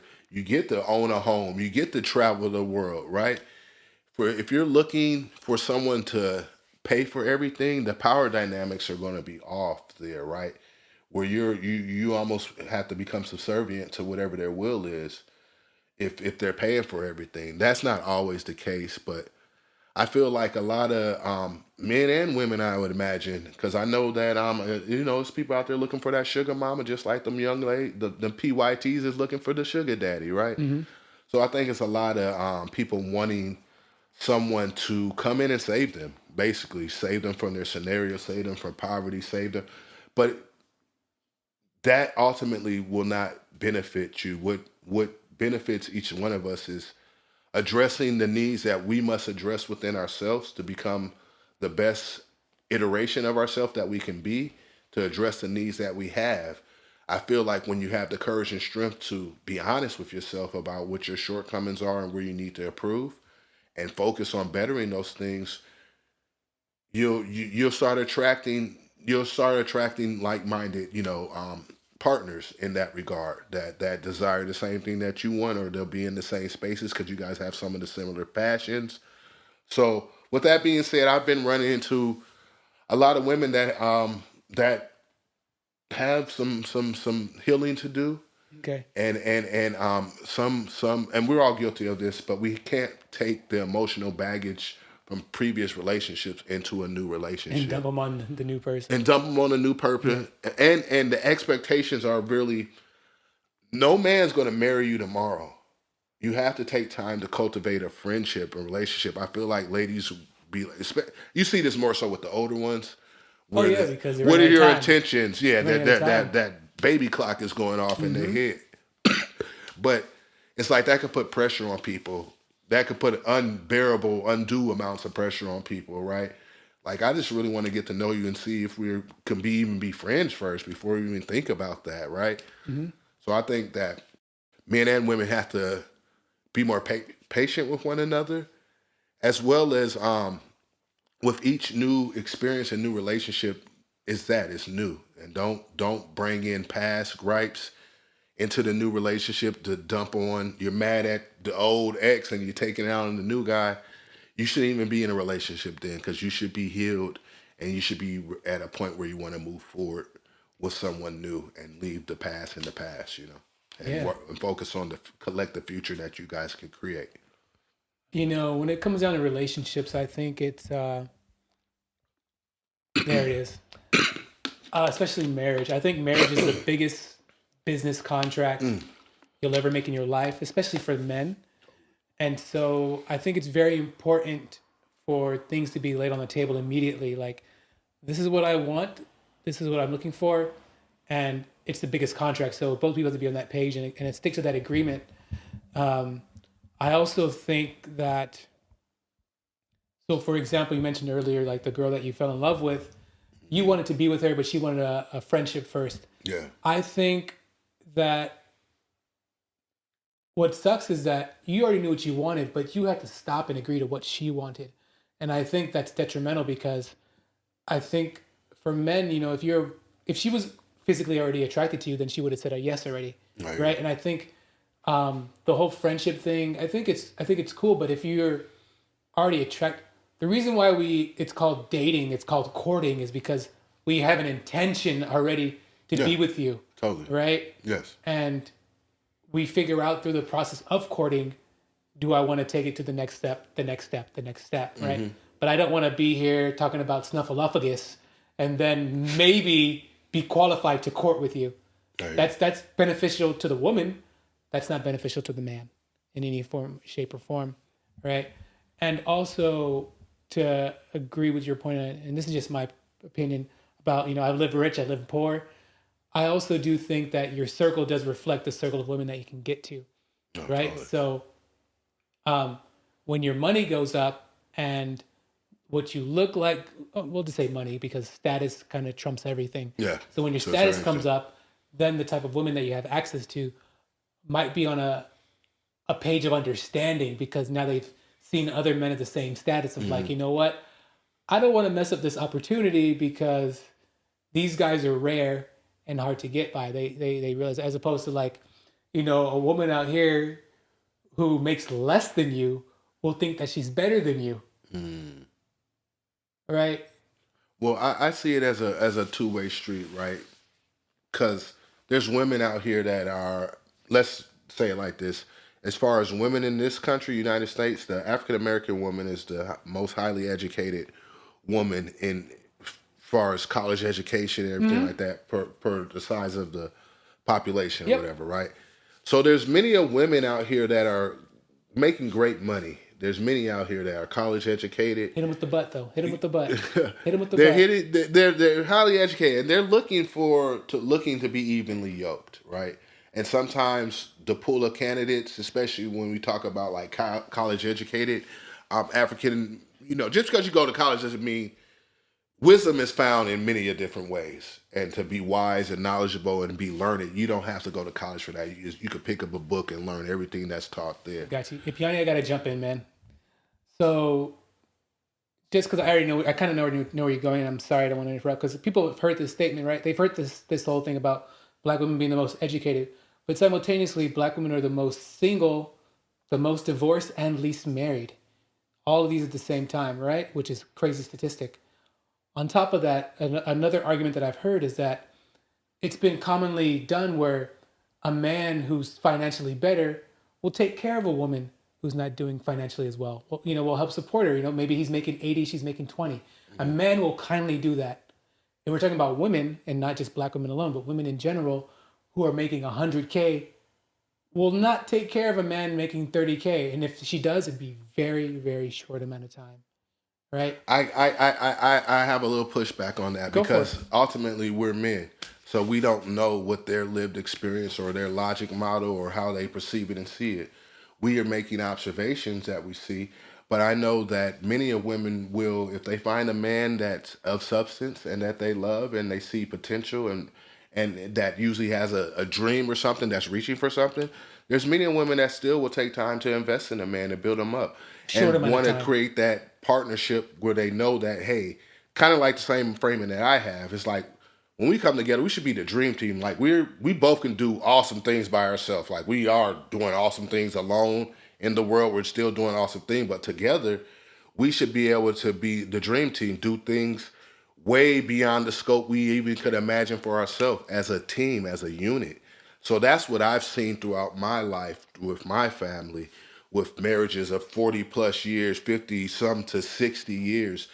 This is what I've seen: camaraderie, team building. There's compromise in both of that for both sides, right? But your father was the leader, correct? I would say my father was the head of the household, but he Okay. would not do anything without consulting the love of his life. Of course, but So, and she had, as my father would say, she has kibosh over whatever, right? of So course. ultimately, he'll make the decision. But if she puts her foot down, he will honor and listen because that's his love of his life. Yeah. And she together they produce the family. So it's there's many of dynamics out there, Yeah. and there's some that are traditional, and some that are running the streets. Got you. It's the spread out there. So I So want to go find back to what you're looking data. I want for. to go back to data, right? So we're talking about data, right? So you have an assumption, right, that women will want to help a man grow It's and not an support. assumption. I've seen it. Well, I'm gonna go back to I've data. witnessed. Okay. Your household is a rarity, right? Right. But also, like I said, your father was definitely the financial leader. I'm assuming, right? Don't make those Okay. assumptions. Um, They both are professionals, so they both earn income and they put their money together to provide for their family, and they both earn that at pretty equal rate. okay. But she trusted his leadership. And Right. as he trusted her in Yeah. her decision making as well. Yeah. So like a rarity, right? A rarity. I wouldn't say it's a rarity, but I would say that when you find that kind of mix, they're usually conducive to long relationships I and think creating environments of love. they found a good agreement to work on, right? But They found love. It wasn't just an agreement. They love one another. well, Because you yeah, could look at it from a contract and thing like how you kind of framed it earlier. yeah. You could look at it from just a pure business model, Well, but so the it's reason why it's I it's say it's, it's greater than that. It's more than that. It's looking for someone that you want to manifest life with, that you want to. Because I feel like one of our main responsibilities as humanity is make sure life goes forth beyond our days. That only could come if for those that ascribe to the divine design, right? So definitely, there was love there. They found love in one another, and then they wanted expression of their love as myself and my brother. So it wasn't just a financial contract to benefit to have domicile and this and that. It was so that was the least of it. It's about finding someone that loves you, that supports you, accepts you for who you are, wants to be by your side to help you each manifest whatever the desires that the Lord has placed in their heart. So Got you. That's what I've seen in my life. I've seen many relationships like that. Now I've also seen much of the brokenness as well. I've All seen the right. Let me spectrum. let me let me speak now. Okay. So, as we all know, love is fleeting, right? And so, what I mean by that, what I mean by the agreement part is that they're saying agreement could be like, hey, we're going to raise a family and we're not going to break up no matter what. No matter if we argue about something that can, most people will break up. We're going to stay this and work this out. We're going to raise a family, right? That's what I mean by like an agreement, right? And so data nowadays is telling us, going back to data, that women are not staying long term to help support a man who may be making less than them. Also, data is also saying, and you can see it visually outside, that there are a lot of good men out there that these women who are educated are not giving opportunities to. You can physically see it. You can physically see that. Um, it is what it is. Their loss, in my opinion, because We're both losing in that regard. well, When the we don't reason why I find say it's love. their loss is because, like you mentioned earlier, right? A lot of these women will be pushing babies on. They're like, hey, can we get together now because I'm baby crazy or whatever. And as I get older, I learned that men and women mature at different times. Of course. And that means, and I'm going to say when I mean maturity, I mean their sexual options, their options for relationship and their options for being successful in the world. So women's window is usually between 16 and 30. I'll give them that big number. Men's is much later, probably 35 to 55, right? Anyway, with that said, is that you have to take men. Luckily, men have much later in life to captivate on the opportunities in having a good relationship, having a good career, and things like that, and living a fruitful life, in my opinion, and through data as well, as opposed to most women who wait later on in life don't have as much opportunities as their younger version and self would have had. But the reason why I bring up the dating situation is because there's a lot of people who have been experiencing what you've experienced, and a lot of men have experienced because going back to social media is that, my opinion and also data, is that women think they can do better than us. They think they are better. Women that are making equal amounts or less because they've seen something online or they got a text. They got a text from someone who may be a blue check who just wants to have their body, but not an actual in-depth thing. Yeah. I heard a woman say recently, she said, oh man, I got all these DMs. She's like, I'm 40, I have 2 kids, and I'm divorced. And I got all these guys in my DMs.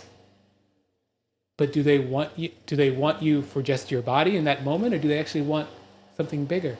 I hear. Mostly just for the moment, right?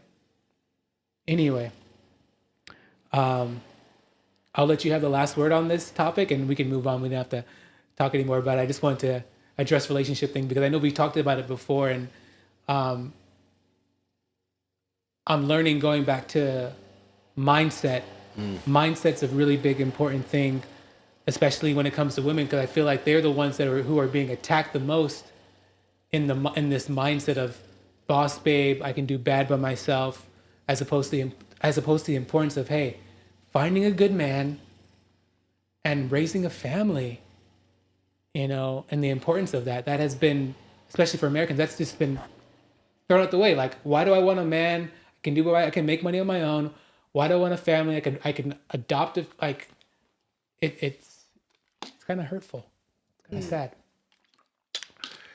Brother, what I say is that, what I'm hearing here to me is a prime example of there's a need between men and women, regardless of their culture or ethnicity, that there's a lot of healing that we all have to do, and there's a lot of conversations that we have to have. Because I think that we all have experienced pain. We've all been hurt, right? Some are able to navigate that. Some have experienced it a long time ago. Like you said, that the young ladies, they're coveted, right? The wealthy man that is in his prime, and it's not even in his prime. He's got his wealth now. He's built himself up. He has status. He has the resource. He has the money. Mm-hmm. They all covet the young ones, right? So the PYTs, right? So they're always, targeted to a certain extent, right? So they had that window of time, but then it gets to where women get older and they've done what they wanted to do as far as their professional careers and everything like that, and they're looking for a real partner. I think that's the same thing for us, but almost the opposite way, right? We're not mature when we grow up. We don't know what we're doing or what we want to be at the beginning. Then when we hit that our late 20s and our 30s, we hit that middle ground. We start having an idea of where we want to go. We're amassing things. Mm-hmm. So to me, it's just about trying to find that evenly yoked one where you guys are mutually attracted to one another. Hopefully you guys both have your resources and things that you need at taking care of yourselves as individuals. And you want someone to have companionship and maybe potentially creating a family with. I hope that wherever people desire in their relationships, I hope that we all get here. I think it's a shame. I think it's a shame and sadly that so many people don't discover love or get a chance to love. And there's many of factors to that. We Mm-hmm. know that social media plays a huge influence. But I'm not going to, I can't sit here and just say like, oh, one side this or that. I can't do that. It's like we're all guilty. Kind of like the same mindset that I have on religion, right? Mm-hmm.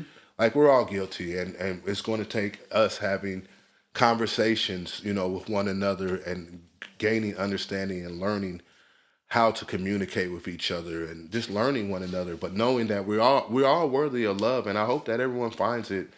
I hope that I find it. I hope that you find it, brother. In this world before we're called to glory and whatever that may be. Mm-hmm. I hope that most people can find love and experience that a real love, a love that's accepting of a person, that's supportive, that builds one another up, to be each other's safe haven, to be. I want her to be my oasis. I want her to see me as her stronghold.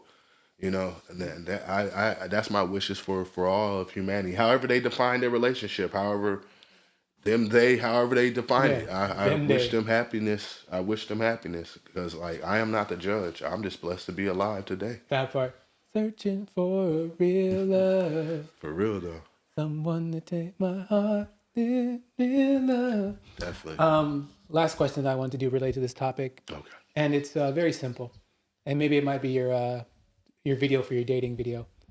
What are some simple core things that you look for in a woman? I look for honesty. I'm a simple man. I'm a Leonard Skinner style. I'm a simple man. And for me, I love beautiful eyes and a lovely smile because I always felt like those don't fade with time.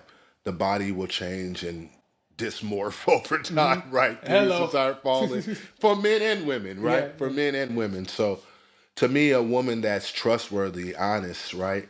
I love a woman that has aspirations, an entrepreneur, that she wants to manifest great things because I want to manifest great things. So it's almost like we're both our dreams are so grandiose, but you want someone that has grandiose dreams that's speaking life into your life and believes in your dream just like you believe in hers, right? So it's for me it's just honesty. Like that's so key. Honesty, truth and trust. Like be honest with me. Tell me the truth. I tell you the truth.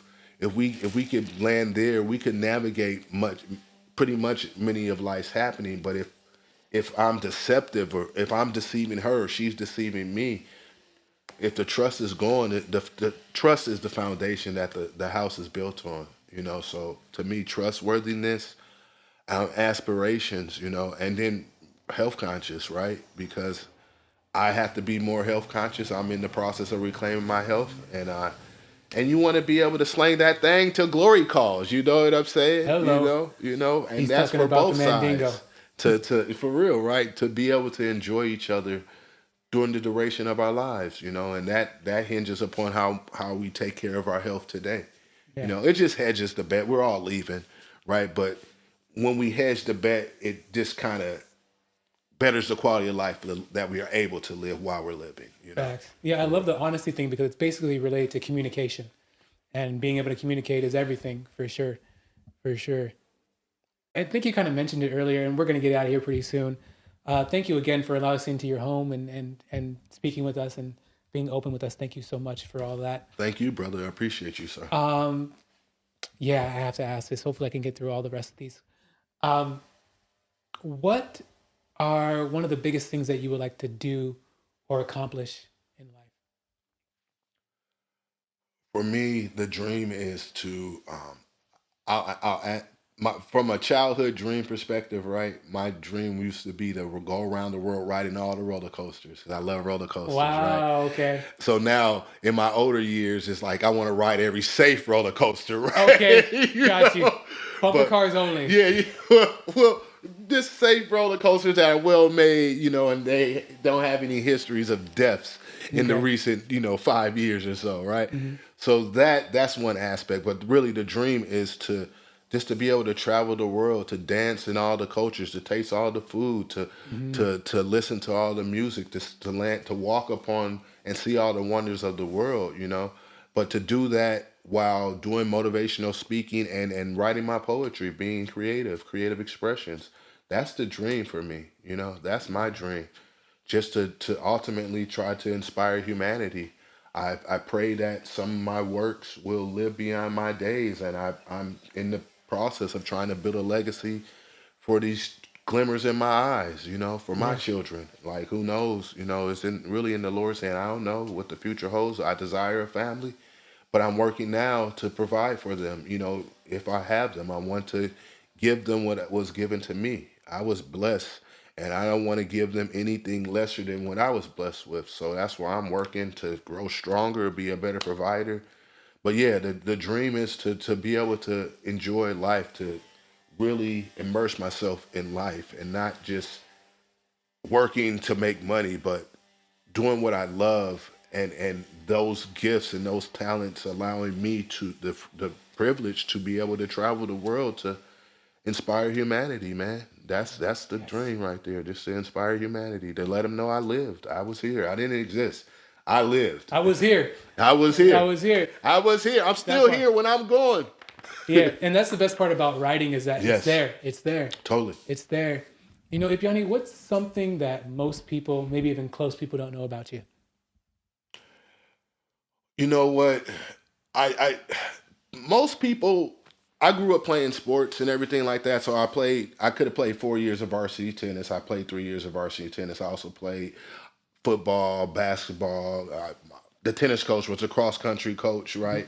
So I played a number of sports. So people, one thing, and this is, I'll end it on this real quick. Like, when I talk to old classmates and stuff like that, people always said like I was popular. I never saw that, right? But I was a part of all kind of clubs. I did play all kind of sports, right? So what people really didn't know was that, like I said at the very beginning of this thing, I'm a huge nerd, bro. Like, I love comic books.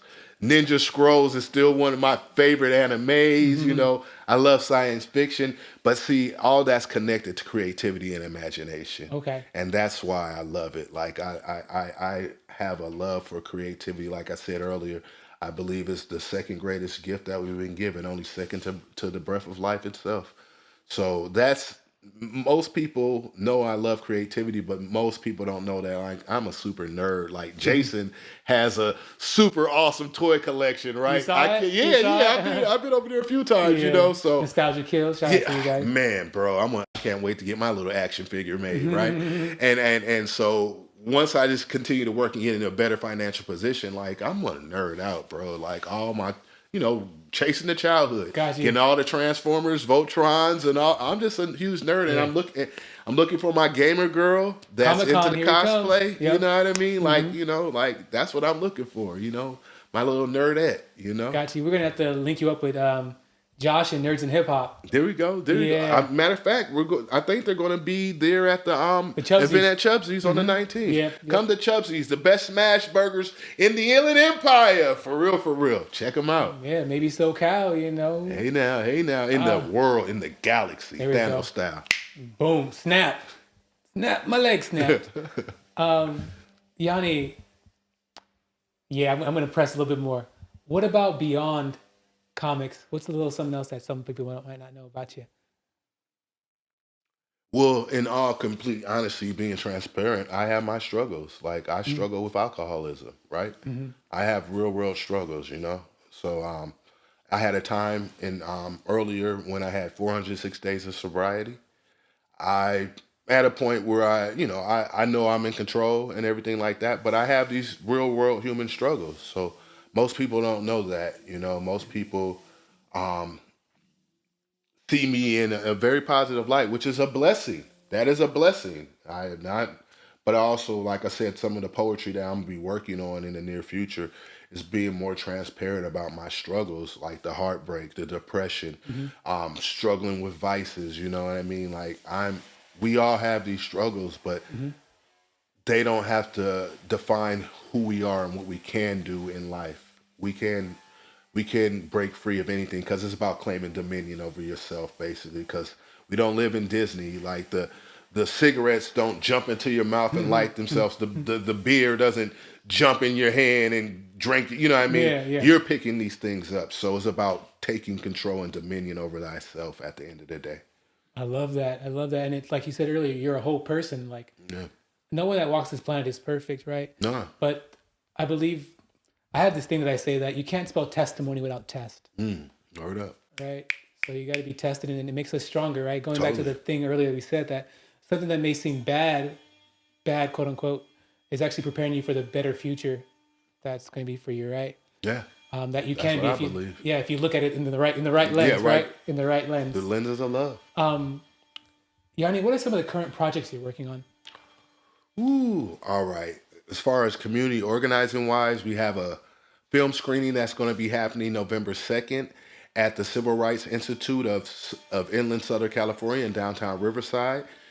It's the screening of And Water Brings Tomorrow. It's a free event, so if you're interested in attending that, hit me up via Facebook, Ipyani Lockert, Ipyani, last name Lockert. Working on a couple of new, I have a series of weight books is what I'm calling them. This is the first one, Losing Weight. Then I got a few other ones. I don't want to share the titles because Mm-hmm.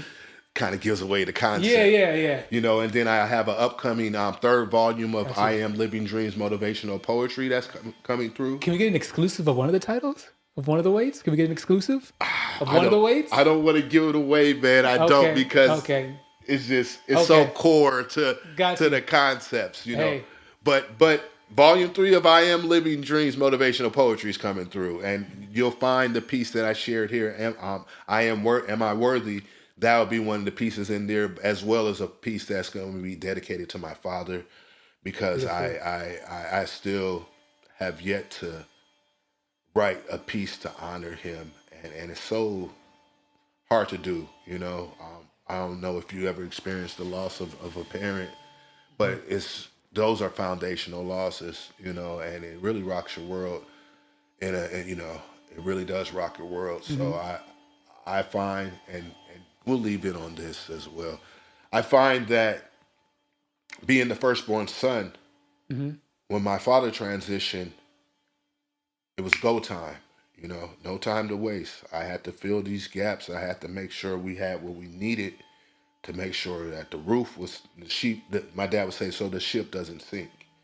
And I question sometimes, have I even took the time to really grieve?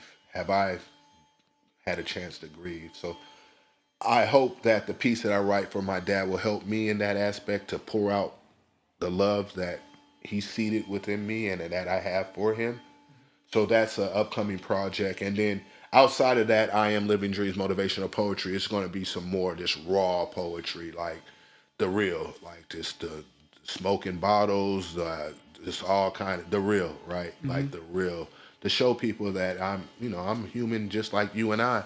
And just because I've had these struggles or have these struggles doesn't mean it has to define what I'm able to do in community. Like we all open during construction. Let me say it like that. Open during construction. You know what I mean? Yeah. Like we're all shaping, we're all honing our talents, our gifts, bettering ourselves. But even though I have struggles, doesn't limit what I can do on a positive nature for my community and within humanity. And I don't allow it to limit me.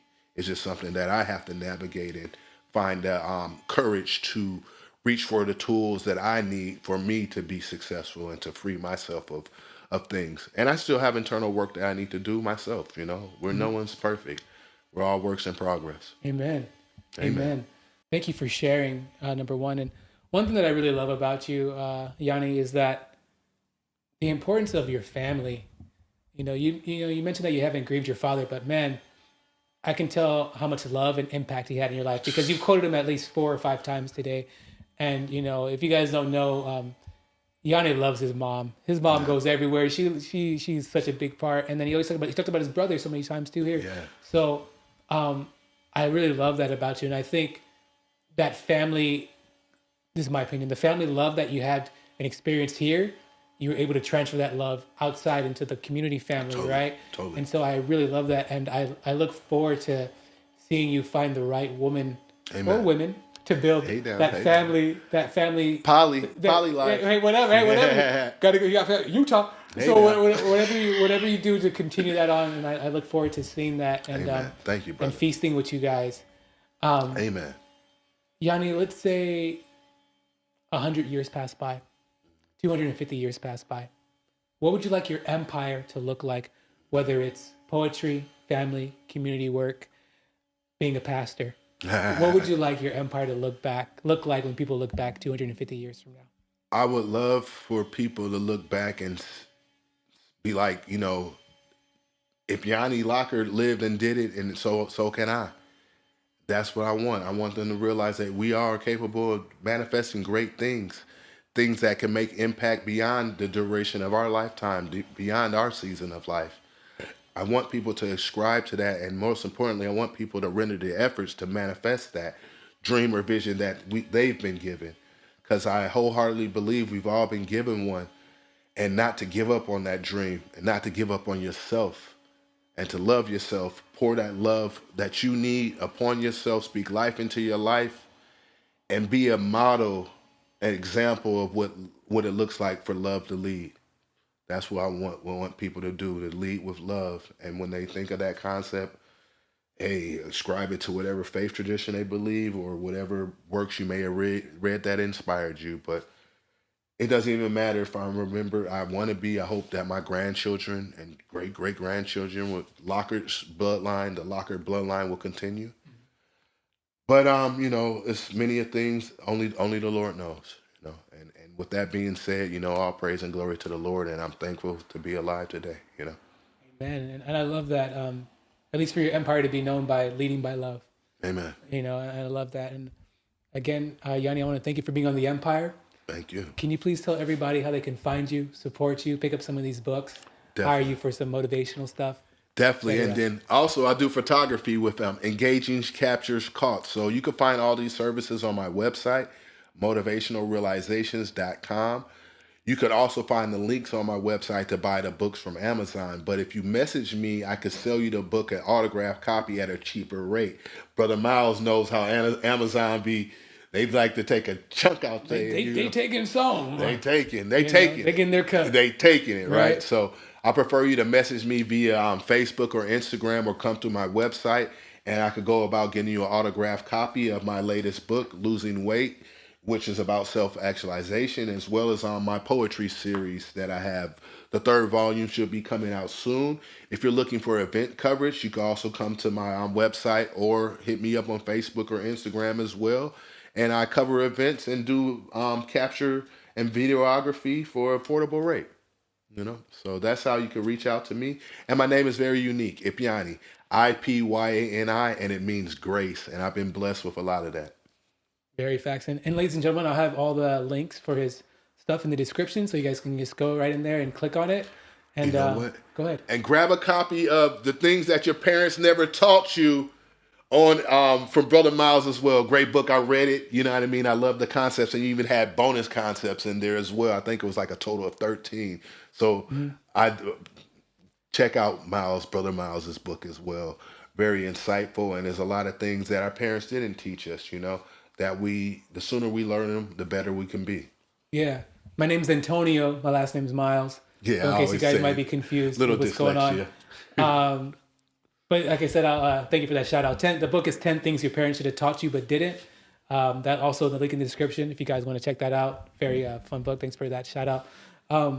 Yanni, is there anything else you want to say before we get out of here? Hey, God bless, and love you, world. God bless you. I wish you guys nothing but victory ahead, and for the empire. Y'all know it. And if y'all want to support, y'all can click the link in the description. We have PayPal, all that jazz. If you guys want to support the work, please like and subscribe if you haven't. This is The Empire, and we'll catch you guys in the next one, all right? All right. Peace. Hey now, take care. God bless. I said